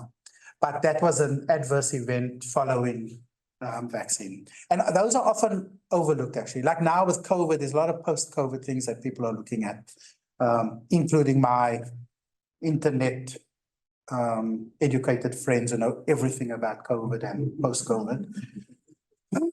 Anyway, okay, intervention's easy. And again, reminding you that intervention is not necessarily a drug. It could be a procedure or a different kind of intervention that gets put in place. Cost effective, can be done, but difficult. Experiences and meaning, if you're doing a systematic review on qualitative studies, I'll refer you to Sarah in our department. I've done one, lots of work, but Sarah, that she has that for breakfast every day. Okay, any questions around this? Okay, now why this is important is that it then leads to the study design. So for each type of question, there's a specific study design that you will use for that question. And why that's important is that when you do your searches, you search for that study design. So if you didn't, you know that, for example, the study design you want is a cohort study based on your question, but you weren't cognizant of it at the time. When you just go into PubMed and put in those key terms, it's going to find everything. It's going to find all the cross-sectional studies, everything else that you don't necessarily need. Yeah. And so that's why it's quite important. And just to remind you, I'm sure you know this, study designs are structured approaches to addressing specific research questions. And the important thing about it is that it gives you all of these guidelines around sampling, the collecting of the data, and the analyzing of the data. And then with that, the strengths and limitations of the specific study designs are well established. Now, I don't know if you've done any courses on study design. I'd hope to do a little bit more. Maybe tomorrow I'll give you a little bit more insight into study design. The reason why it's important to know that is that the critical appraisal tools that you use to evaluate studies are study design specific. So if you're doing a prevalence study, when you're doing a critical appraisal of the studies of prevalence, there's a specific tool that you use. And I'll show you how we then, do the critical appraisal and how we map that in a single sort of graphic to give an idea of the quality of the studies that are. Okay. And then also important to remember, some questions can be answered using more than one study design. And so you have to just think about that. Sometimes in the clinical space, folks may go out wanting to use randomized controlled trials to answer the question. And randomized controlled trials are generally considered to be the best study design, a well done one. Okay, and why is that? Why would a randomized controlled trial sit on the top of the pyramid? It eliminates the most bias. It eliminates the most bias. Explain what you mean by that? Because you use the word most. Well, I think I would say most because there's always bias. It's impossible to entirely eliminate bias. But the concept of a randomized, ideally double-blinded trial is that you have investigators and the population that's under study, and they're entirely separated. So the investigators have no influence on which population to select the best population that's doing the best with the intervention, that type of thing. Okay. Any comments on that? When you use the word double-blinded, you're like, we're in my sights immediately. We don't use that anymore, but I'll explain why in a minute. So you're right, because there's also triple-blinded. And the problem with using the words double-blinded, you need to know who's blinded. So you mentioned the investigator and the participants. Yeah. Okay. So we're going to modify that in a minute and I'll explain why. Any other comments on that? Yeah. You all agree? That's good. Yeah. Each individual in the sample had the opportunity of being involved in the study. Of being involved in the study, or you mean in either arm of the study? Yeah. Cool. I mean either arm. Yeah. But the real question is, so that's a procedure as well as what you said. But do we really eliminate bias? Is it possible to completely eliminate bias or even the most bias? We would probably argue not. What it actually does, which is exactly what you said, is that it spreads the bias so that there's not a selective difference between the two groups. That's actually the most important point. So bias will always be there, but the bias is not concentrated in one group more than the other. And so the methods of getting there are things that you've mentioned, where the investigator has no say who goes where. I always remember, like at school when they're playing soccer and then they can see who they're selecting. So they'll say, okay, you're going to this team, you're going to that team. And if you mark Engel, you're like the last one, so you can have him, right? Whereas if we were all behind a screen with a number, they wouldn't know, okay? It's like those singing contests as well, isn't it? Or that, I don't watch these, but like bachelor things and where they must select people. There's a lot of selection bias there. But yeah, so we want to eliminate that. And as the gentleman said, there's an equal chance of being in either group so that they are rendered similar. And how do we check if the groups are similar? When you read a randomized control paper, what's the first thing you do to see if the randomization was successful or complete? What do you look at? Table 1, where they have the baseline characteristics of the two groups. And there's a third column where they have the p-value. And the p-value checks for differences between the two groups. So you don't want the p-value to be significant. In other words, it must be greater than 0.05. Okay, so that's where you look to see if they're similar. Yeah, so it spreads the biases, you're right. It eliminates the bias, but in the sense that the biases are spread and there's no systematic statistical difference between the two groups. Okay, cool. Just on the biases, on the blinding thing, in the old days, they used to talk about double blinding, meaning the investigator and the participants. But you can also, which is implied, you can also have blinding on the part of the assessor if it's a different person to the investigator. So say, for example, it's a trial and one of the outcomes is radiological assessment. Now, the PI may not be doing the radiological assessment because that's going to be done by an investigator in radiology. And so it's important that radiology doesn't know into which group the screening that they're doing, into which group that person belongs. Similarly, in the lab, maybe it's a test for a visual test, a microscopic test for bacteria. If they know this is the person that got the drug, they will look less hard at trying to find the organism because they know, oh, this person is probably healed. Okay, so yeah, so it could be triple blind, could be quadruple blind, depending on the nature of the study. Yeah, cool. Okay, so you got the idea why we choose the study design, and nothing stops you from choosing the best study design.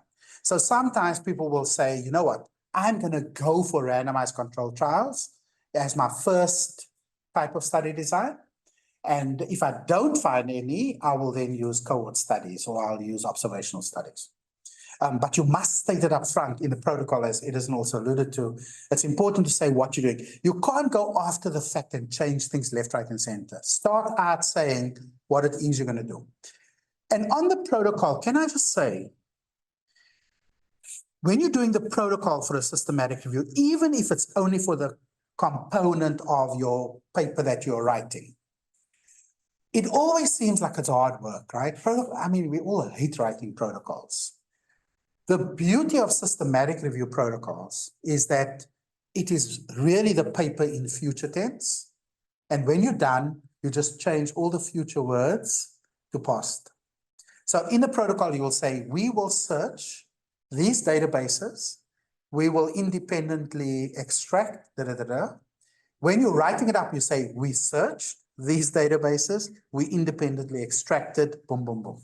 So if you write your systematic review protocol properly, I promise you, that's the hardest part. Elijah that did that artificial intelligence retinopathy review, his protocol took 3 months to write. He finished his exams in June. He wrote his protocol between July and about September. The protocol was tight. The methods were sorted out. We knew all the grading, everything. He did the data extraction in October. November, he submitted. Simultaneously, his thesis as well as the PLOS. And we got the answer back from PLOS before he even passed his dissertation. So that's because the protocol was done properly. Yeah. So, and don't go reinvent the wheel now. I see you all like looking with glazed eyes. There are protocols everywhere, man. You know, you write to me and you say, I'm doing a prevalence study and I need a protocol, I'll give it to you with pleasure. BMJ Open, as Edison mentioned, some of my students published there, and all different kinds of stuff. Audio published, he's a medical doctor, emergency doctor, who wanted to do stuff on databasing violence as a means of reducing violence in communities and so on. And we did a systematic review looking at the effectiveness of violence observatories in reducing violence in a community, without assuming that it works. Looked at what are the key components and so on. Colombia, that's the big place. And that town Medellin that they have there, that was regarded as the murder capital of the world in like the late 90s. Today, it's the destination of choice for digital nomads. Within 20 years, they went from one of the worst violent societies using, you must read up about it, it's actually cool. The one person said, where else in the world, okay, I come from Cape Town, where else in the world can you go where the ocean and the mountain are next to each other? It's the lady living in Medellin. So I said Cape Town, but okay, it's a different story. Anyway, so the point being there are protocols for all types of interventions, all kinds of prevalence studies, burden of disease, I've got enough of those. What is the prevalence of diabetes in the older population in Africa? What is the cancer needs? But I've got all of those. Barriers and facilitators to TB treatment. All of those are reviews that easily to do. You may have a barriers and facilitators to something else, and you just have to change where you see the word TB, you put your disease, yeah? Okay. On that one day, where does your mixed methods come in? If you use them. So mixed methods for systematic reviews, or mixed methods if you're doing a study. Again, my suggestion is you have work packages and you indicate which components are addressing which with which method.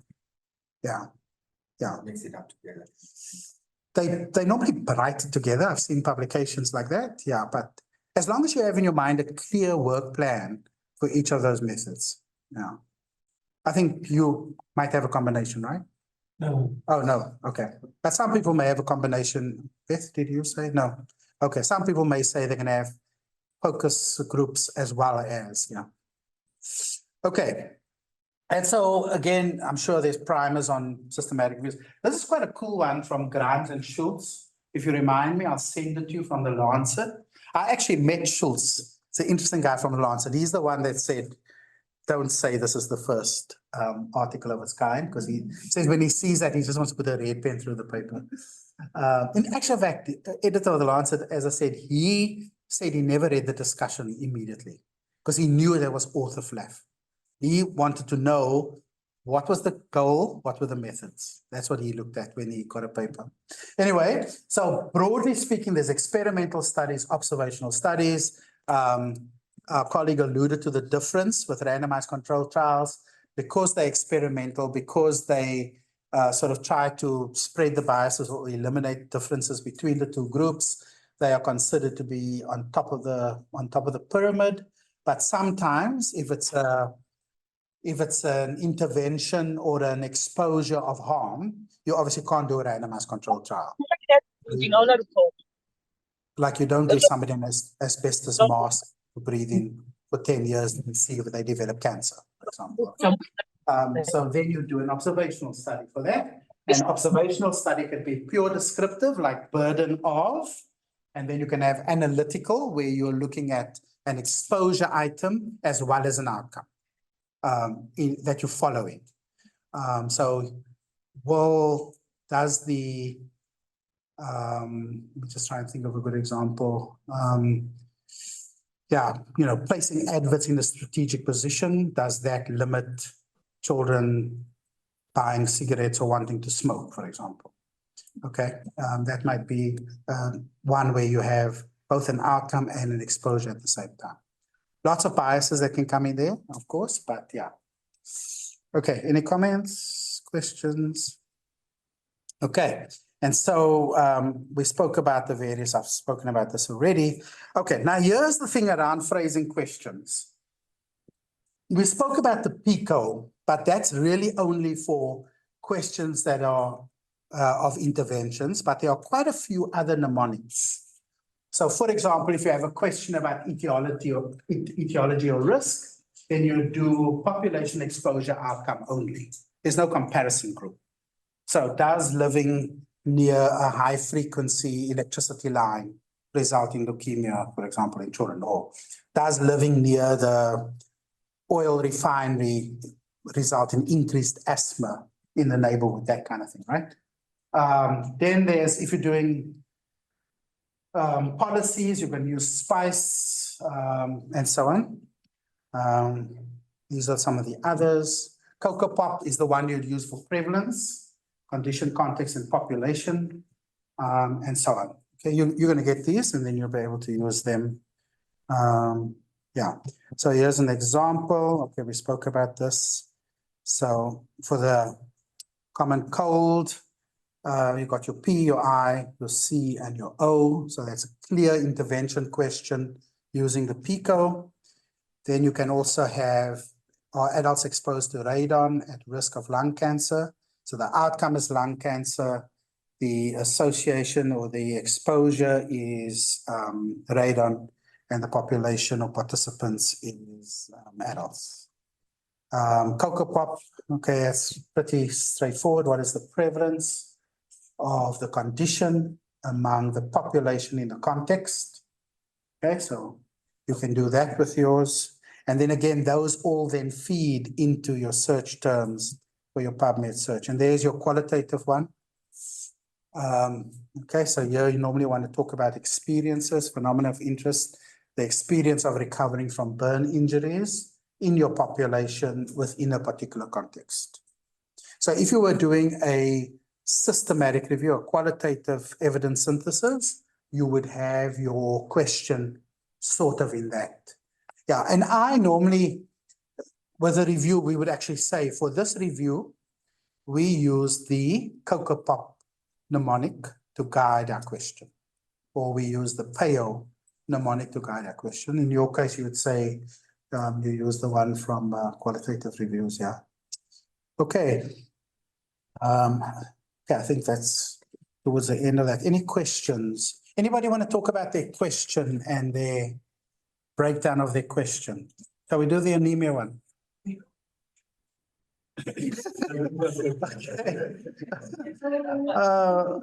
Anybody else? We can have two. Yeah, we could have two. Yeah. So let's go here. Okay, why don't you talk to your neighbor and talk about the questions? And I'll sort of go between these two slides.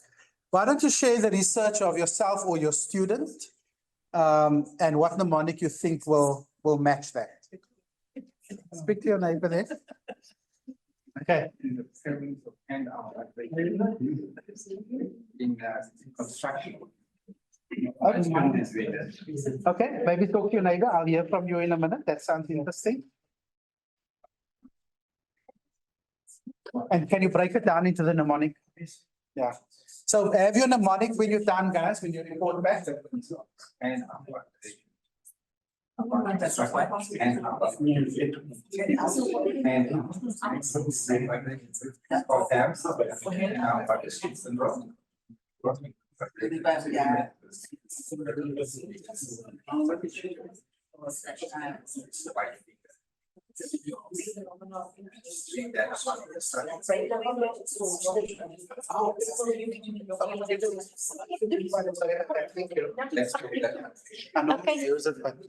So people also just assess. Yeah, so, okay.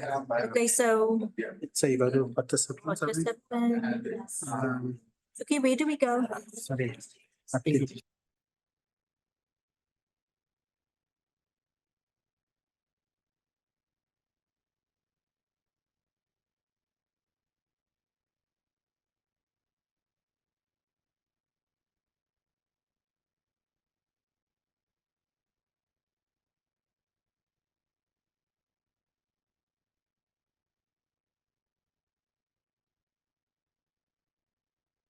So they will.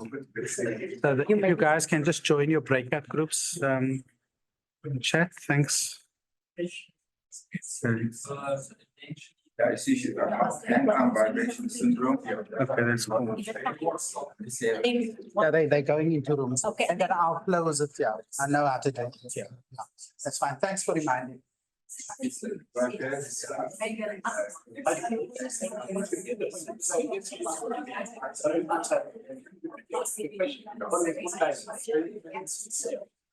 Having got.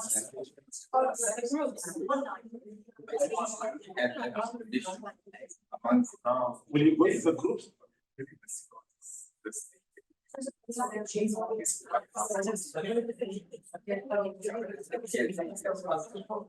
See, the problem with this, we don't have level at the moment. I don't know. It's not that's- it's not sure. It's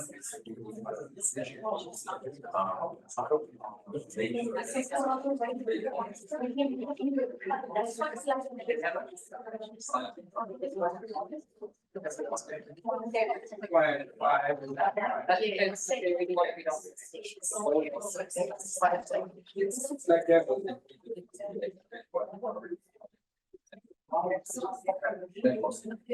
Oh, yeah.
Cocoa Pop.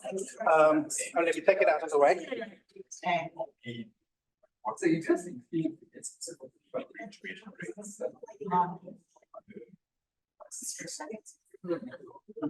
So is this one here?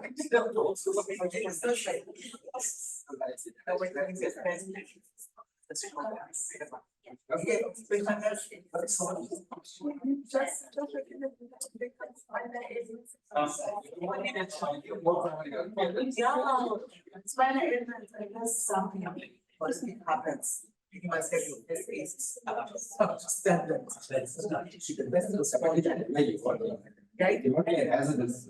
And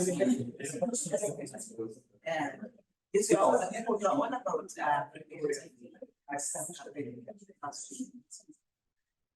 mas rise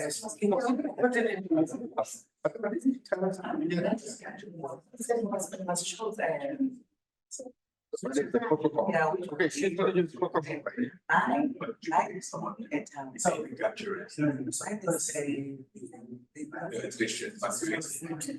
The condition is what we can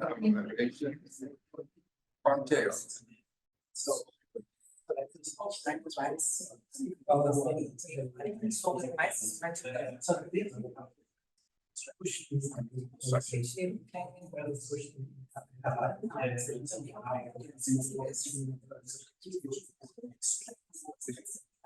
not just confidential. So what about the doing now? I feel like it's.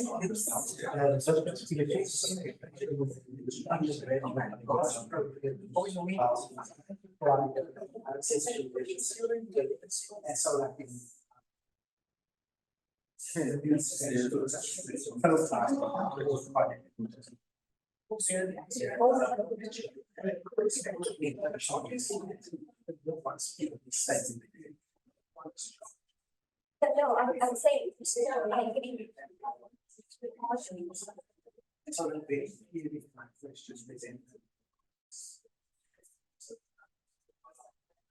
Then do you advise sort of trying to, especially if you're one person, present to oneself something very specific, rather than trying to describe.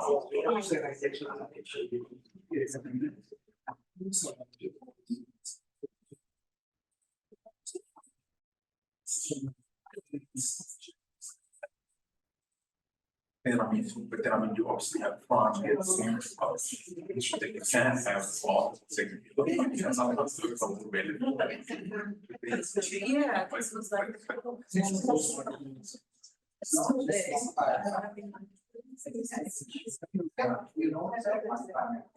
And you may not find it. And I'm thinking you also use to really.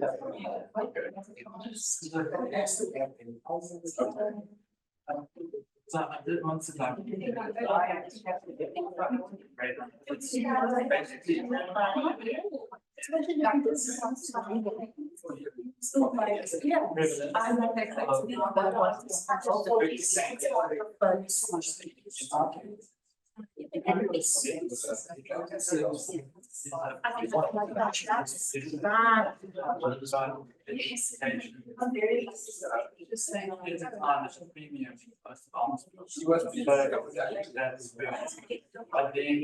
The barriers that exist because globally,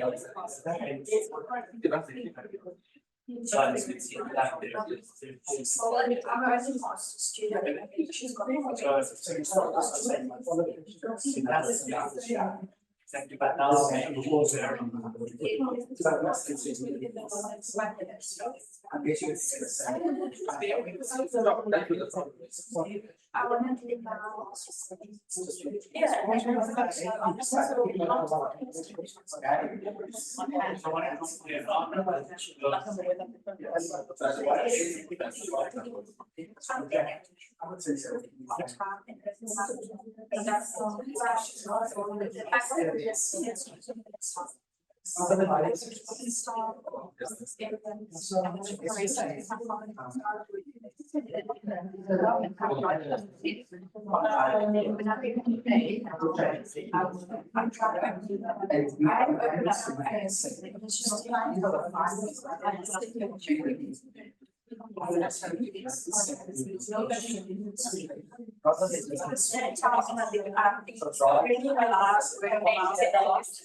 So it's also through context.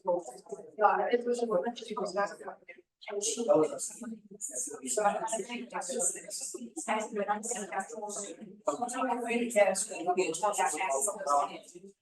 find it. Then I expect something to find.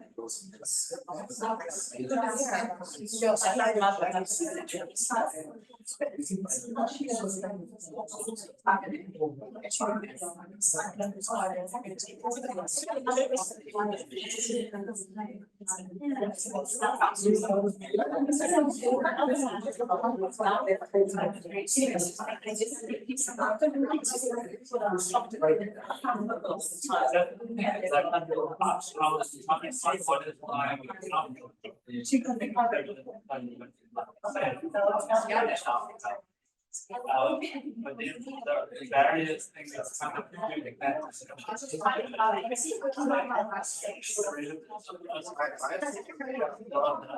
So.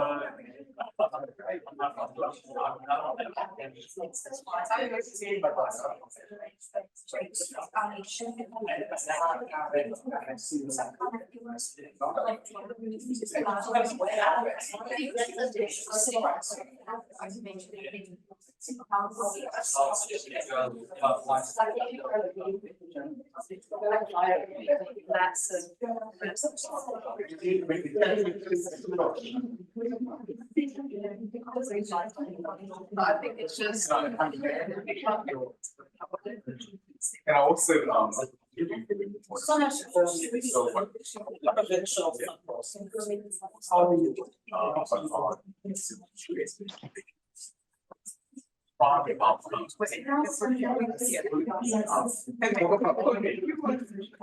I will use.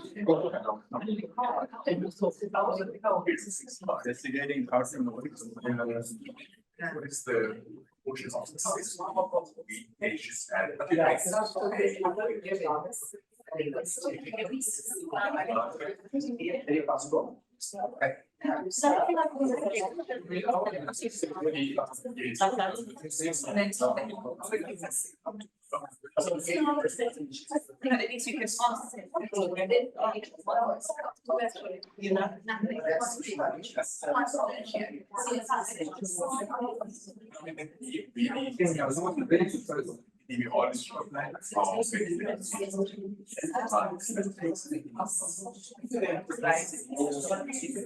So then those are the.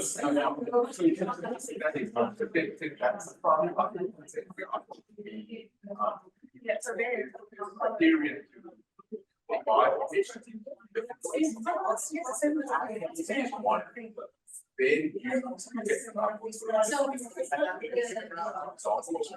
This patient come in, severe traumatic brain, this is patient,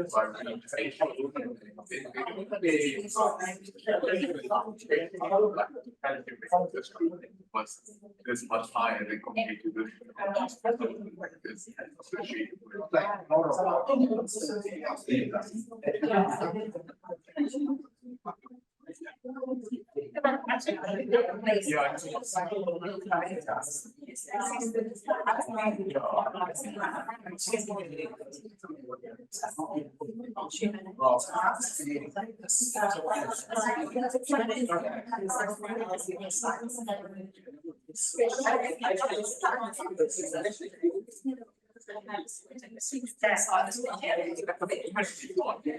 Just for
prospectively, the logic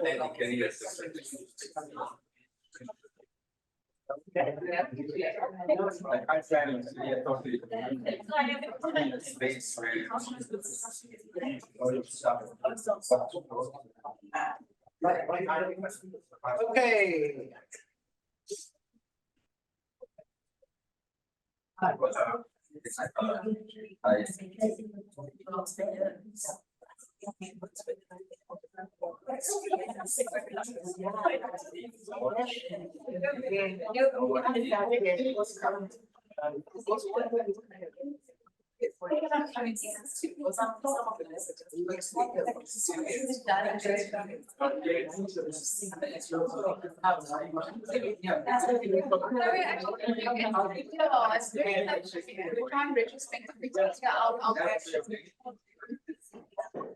That's currently where we're.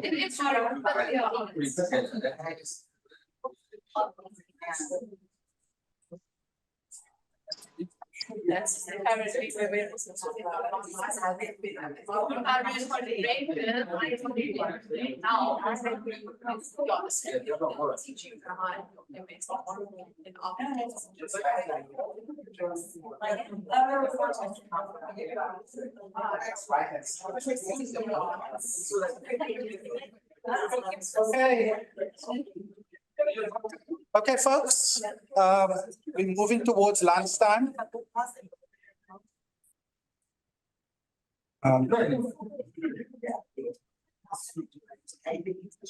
Okay, do we have any examples that folks would like to share?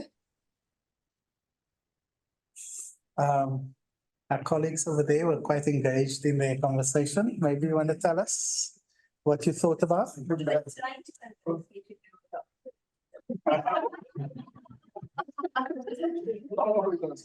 Now, what part of the assignment did you not understand? Exactly. Yeah, but do you have something about a question you're busy with at the moment? Or? My research topic is the figures in terms of burnout amongst doctors in South Africa prior to and after the COVID. So. And can I just ask why you want to do that?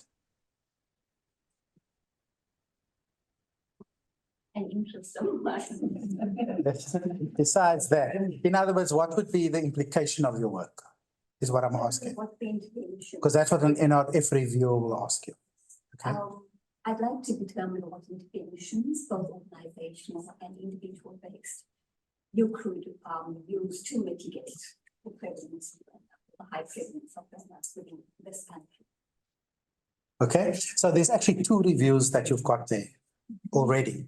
So the first, so your study itself, two studies. So your study itself is on the burden.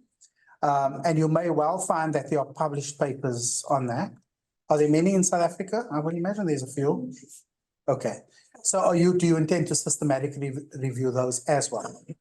Because this is a waste opportunity. Sorry, what is your name? Oh. Sorry? Salvida. So this is a missed opportunity for you. I mean, if you're going to be doing, I will argue that if you're going to be doing the study, you're going to be reading. The fact that you knew there's 22 articles means you've already checked. And so it really is a missed opportunity to write a paper on the burden. Besides the fact that it will have implications for intervention in South Africa, it may have implications for around the world actually, or other similar settings. Yeah. So, I mean, sure, find a student, somebody, MPH or something that can do that. It's really, a prevalence study of that nature is not difficult to do. I mean, you're not even looking at interventions. You're just simply documenting, comparing time periods and discussion around why that may be. I don't think that's difficult, seriously. Okay, so that's the one review. Then you're going to do your study. Or have you started? You got ethics already? No. I would just. Or is it a dream? No, to be honest, I've just finished an MPhil. Okay. And that was my study. And I then decided, because I had done such an extensive list review, I was going to do a narrative review based on the review. Why do you want to waste your time on that? Just do a systematic review, man. Yes, that's why I'm here, the course. Okay, good. Okay. Okay, cool. Okay, so you haven't done an empirical study yet. You haven't done your own study with doctors yet. I have, but just localized to PE. Oh, just to PE. Okay, cool. Okay. So then there's another systematic review that you must do. And that would be around the effectiveness of interventions themselves. So you could either do a thumb suck of your own intervention, which I'm not saying you can't do, but there are probably studies that have already been done around interventions that you may want to summarize. Maybe there is a systematic review already, which will make your life easy. And for that, tomorrow's lecture on how do you evaluate that systematic review is what you would have to do. And then use that to design a locally. But you're right, you may as well do a PhD. You may as well do a PhD. I just gave you like the 3 work packages. So, yeah, that's so simple. In actual fact, yeah, we just submitted a similar kind of idea to NRF for funding. But yeah, so you do the systematic review to get that definitive story. You could do South Africa, or you may want to do bigger, go bigger. And those tools are all available. I can give you a protocol, that's not difficult. Then you want to do one on the interventions so that you can use that to design an appropriate intervention for you. Then you want to do a pilot study amongst a small group of maybe that same people that you did your other study for, if they had not too bad an experience with you. You do a pilot study of the intervention that you're designing and evaluate it. And then if you want to, you can do it bigger. That's really cool. Okay, so there's 2 reviews already from this time together. Yeah. Okay, that's cool. Anybody? Oh, so sorry, what did you, Mr. Advisor, what have you got? That's all I did for Okay, anybody else want to tell us about their work? Oh, yeah, at the back, yeah. Yes, I and my team are looking at a study on the global modeling of policy system. Oh, you were that team over there. Is she part of your team? No. Oh, you're not? Oh, cool, because you're on a similar topic, right? No. Which one? Oh, sorry, I couldn't hear. Okay. Yeah. Go on, yeah. So one of the questions that we framed on and new questions include the prevalence of cholestatic in various WHO regions. To understand where there are 6 regions. Now, putting the question each region and which party model we can choose. You say which? The question now goes for the prevalence of cholestatic in each of the 6 WHO regions. Yes. So are we asking what we can choose? Oh, is that what you're asking? Yeah, so again, it would be around implications or what's the point of doing it? And I would imagine you're going to say, you'd be able to advise WHO on programs or something. Yeah. It really depends on you in terms of how big you want to go. I don't know if you were here when I gave the example of my student's work where he did a global, let's say a global checking, but what we reported on the African region only. So you may want to do that. Or you may want to get 2 or 3 students involved at the same time to do that. Then it's easier. Each person sort of takes a chunk of the work. I mean, if you're going to publish it as a paper, then it will be best if you did all of them together, because then you really do give the last word on it. That would be, yeah. If you're going to do it, you may as well do it properly. You may as well do all of them. But if you then see like with our COVID study, for example, we started with 6,000 and then we realized, oh man, we have to go through all of these. And then it actually turned out not to be too bad. But if you end up, having 200-300 articles, then you may decide to make them, to limit them to a geographical region. Yeah. So those are prevalent studies. So I'll talk tomorrow about how we meta-analyze prevalence data, because that's done a little bit differently in terms of the forest plot. And then I'll also point you to a webinar that we just did recently where we showed all the status script, R scripts for it and all that kind of stuff as well. Yeah. Okay, that's cool. That's good implications. Yeah. Have you got funding for that? As a matter of interest. Okay. Yeah. You'll be surprised there's a lot of money available for funding, a lot of funding available. But as again, they would ask the questions that I'm asking you. What are the implications? How do we take these results? You know, move with it, etc. Yeah. Anybody else? Gentleman with the one that's looking away with the orange. Yeah. Have you got something for us? My brother, you're the only gentleman in that whole row. In my vision here, you're the only thorn. Or rose, depending. Yeah. And she talked about looking into the level of knowledge of the teenagers. So she specifically about age in a particular rural area of the teenagers over there. And then we also level of knowledge concerning HIV prevention, okay. Then thank God Prof also gave an insight that within that age group, it can be easily, she can easily get the questionnaire from this age group with cell phone, because this age group they are more of using it. And then questionnaires also can be used to get that. Then the issue is we are looking at the name of the sampling method that can be adopted to achieve this this objective. Then number two is that the analysis aspects of this particular study. So I think we can help us. Thank you. Okay, cool. So any ideas or thoughts about doing a systematic review to contextualize your study? Actually, my own study is. No, I'm asking your colleague. I'm speaking to the Rose this time. That's why I'm here. Oh, that's why you're here. Okay. Okay, yeah, because again, you're going to have to do, like our colleague there, you're going to have to do a background anyway. And so you may as well just summarize it properly. Whether you do a systematic review or not doesn't matter. But if you do it for your introduction. So in some of the studies at UCT, the theses, they want students to show that they've used an evidence-based approach or a systematic approach to finding their background literature. And so you normally would have sort of that first paragraph saying, for the literature review, for the background, we use the following keywords, we search 2 or 3 databases, we extracted it and summarized them, blah, blah, blah. And then you give it. You know, we found 250 articles from which 12 were chosen that met our inclusion criteria amongst these 12, and then you go from there.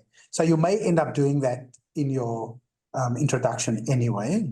And if it lends itself to like really, wow, I didn't know this, and there are so many facets here, you may publish it as a standalone systematic review or even as a brief report. You could probably do that, yeah. And then with regards to the sampling, yeah, using a mobile phone, like with the surveys, that's often going to be a problem, because I can tell you now, especially now with the DA and everybody else phoning me every 5 minutes, I just ignore any of those surveys and anything else, right? Any political party sending me surveys, I just ignore. Whether I support them or not is not the point. It's just an intrusion on my time. So with teenagers, even there are studies that look at what effective mobile cell phone interventions they are, because not all of them work. So we did, yeah, a student just finished a MPH thesis on whether mobile interventions for reminders actually work for people to come back for their vaccination.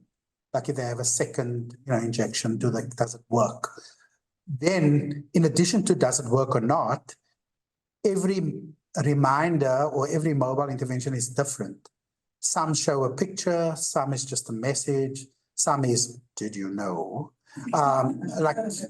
So then how do you know which of those are really effective and so on, So that's a difficult one. You have to think through it, and you're going to have to make a case. If I were reading your thesis, I would want to see some evidence that you can make a case for why you chose the mobile method and why you think you're going to get the results you want. I'm not saying it won't work, But you need to say, in a previous study, there was a 20% return, or the nature of the intervention, which included a 10 Rand voucher for, I don't know, suppose a bookshop is not enough anymore. A 10 Rand airtime voucher, for example, that, help to incentivize the responses. You obviously can't give like 100 Rand airtime for like a 2-minute thing. So you have to sort of think around that, yeah. But you have to get ethics, right? If you're doing mobile. Yeah. Sorry. In regards to that, suggestion, I would like to ask that which method is best to approach if, because already. Well, if it's a descriptive study, if you're just looking at what is the prevalence of knowledge, then that would have to be using the COCOPOP. So that would be a cross-sectional study that would be done for that. Yeah. But you can see already it makes it easier for you to find the knowledge. When you try and find when you're doing your searches, you're narrowing it down to saying, I'm going to look at cross-sectional studies only. Yeah. Yeah. I'll tell you the survey thing, as I said, I don't know, do you guys also get like these phone calls and surveys from ANC, DA? I mean, it just comes all the time. Depends where you go, so Are you mad? I don't give my number to anybody. My wife is so upset because she gets phone calls. Because whenever they say, what's your phone, I'll give her number. So yeah, but it's amazing. The point being using mobile technology, even although in Africa, I think the number of cell phones per person is like 1.7. Yeah, it's actually quite high because we were going to use a cell phone based data collection system, which comes into your sort of like electronic registry kind of system. And that's why I know that stat. But it's about 1.7 cell phones. And children don't want like an old Nokia that you can break a window with. They all want like the latest smartphone stuff. But I just say from my own experience, getting this mobile canvassing from, in this current case, political party, and it's all of them from ANC, DA, ACD, all of them, when it just doesn't work for me. So I don't know, with children, you may have to have some movie or social media or something that goes with it. But it's very difficult. And so it might be worth your while before you spend money on a Rand and SMS. It might be worth your while to see if it really works. So you say you wouldn't? No way. So how else would you get teenagers together to answer? Because that's an important question. I understand what you say, Prof. Even with the ones at universities, if you said it's going to be online, to get someone to answer and send back, it takes time, even with us. So we have to have constant reminders that please complete for this, that up until say, oh, okay. Yeah. So do you know the comedian Michael McIntyre? Yeah, you see him occasionally. So he has a skit about when he's registering to buy something, how he has to verify that he is who he is in order to buy something. It has gotten ridiculous because the question with that is, how do you know that especially if you're giving a 10 Rand cell phone voucher, how do you know it's not the same person answering like 100 of those, like sitting there watching, Netflix, and they're just going, yes, yes, yes. You don't know, right? Because they're going to get the voucher. It's really problematic. I don't even know the answer, to be honest. Yeah. Was with me with my master that I did a quantitative study, and you are sure about it. Yes. To get the information, Yes. sit down, interview, and then stand. Yes. But if you come and be sure, then I'm going to come back and collect. Yes. Then you sit down. Oh, this one is not complete. Yeah. It might be better to have 100 teenagers at a youth event or something. Like if it's June 16th is coming up, so that's a youth day, and you arrange. You're going to have to be creative and take along, I don't know, Kentucky Wings or something, and have them all in one place, and have enough of your colleagues here to help you, and then you do the surveys that way. Yeah, those are always difficult, and a systematic review is probably a good place to start, to be honest. Yeah. What about going to schools? Would they not? That's an option. I don't know about here, but in Cape Town, you have to then obviously go shake the hand of this minister and that minister, or not minister, but the deputy director, and do it, because there's all the moment you're doing research with minorities, it's a disaster. Because there's a risk of stigma, all kinds of stuff. We had children in our genetic study to go back to their samples, even anonymously. We still have to get permission, and then they said, "Oh, you have to go back to the children because you're now using their samples for another aspect of the thing that wasn't on the informed consent." Yeah. So I'm not just going to do children now. We're doing a study without the children samples. Yeah. The moment you involve minors, it is a nightmare. Yeah. And so if you are going to do a study with minors, Department of Health, where you have to get, permission from this one and that one, you must make sure that you try and get everything like one time, because to go back, it's going to be a disaster. And in our study from Sudan, our Sudanese component, participants of our genetic study, we had 600 people, I think, from Sudan, 300 cases controls. The biggest concern there was that we couldn't describe the results on a country basis, because we could stigmatize the country. So let's just say, like even with your study, if it was in 3 or 4 provinces, and then you say the knowledge of the prevalence of HIV in George is higher than it is in PE, you're immediately stigmatizing somebody. Somebody's going to be hurt that you've done that, even if it's anonymous, it's weird, this anonymous thing. It's like, orange peels are biodegradable, right? But if you throw it on a pathway, it's untidy. So on a hike, right? So it's the same thing. So even although it's within the thing of anonymous, it still is an eyesore if you're not careful. And so we couldn't publish Sudan data, and then we published a subsequent study and we had to leave their data out because they were worried about stigmatizing. Yeah. It's very, very subtle, believe me. Like even, people who get rheumatic heart disease treatment, they need penicillin once a month, right? They get an injection, is the best way. People don't go to the clinic, and you can't understand it. If you have the injection, you won't progress to rheumatic heart disease. And then there's all these papers at the conferences, people are not adherent, 30% adherence and all that, until somebody did a qualitative study. And the people said, when we go to the clinic once a month, our neighbors think we've got HIV or TB. So that's why they don't go. Not a single cardiology researcher thought of that. We just like scolding the patients because they don't want to come for the adherent injection. So that's a very difficult thing. And then I sat in on qualitative interviews, you'll be happy to know, with patients with rheumatic heart disease. It was lots of fun. But just hearing their stories and their lived experience, like their mother didn't want them to play soccer because, they've got rheumatic heart disease or whatever the case may be. So it's a very different story. So yeah, so I wish you all the best with that. Do a systematic review, maybe it might be easier as a start. The other benefit of doing a systematic review is if you're going to apply to NRF, you've got preliminary data. That's the best thing, right? So you can say, we've already looked at, this is what we have found. We believe there's basis for us to get a grant to do this work. Whereas if you apply cold and there's a horrible paragraph, what have you done? What work has been done leading up to this?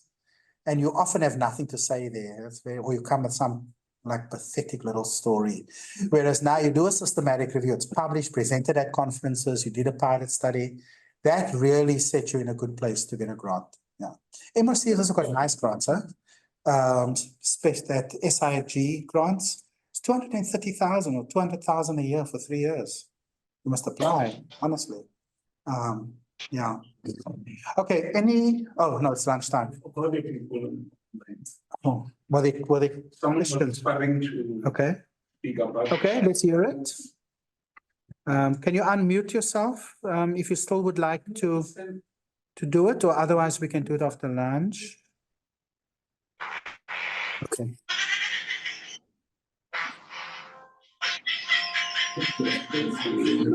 Okay, let's break for lunch. We get back here around 2, and then we can continue the conversation. Is that okay? Yeah. Any special instructions, please? Just know that please, as you came, the main door. So you just walk towards that door and then you turn to your left and you just walk down to the second. Okay, and then the obvious question about leaving laptops and all their precious jewels.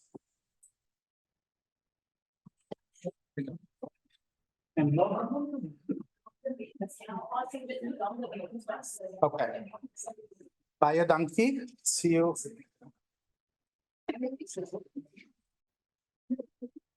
Thanks, guys, online. We'll see you at 2.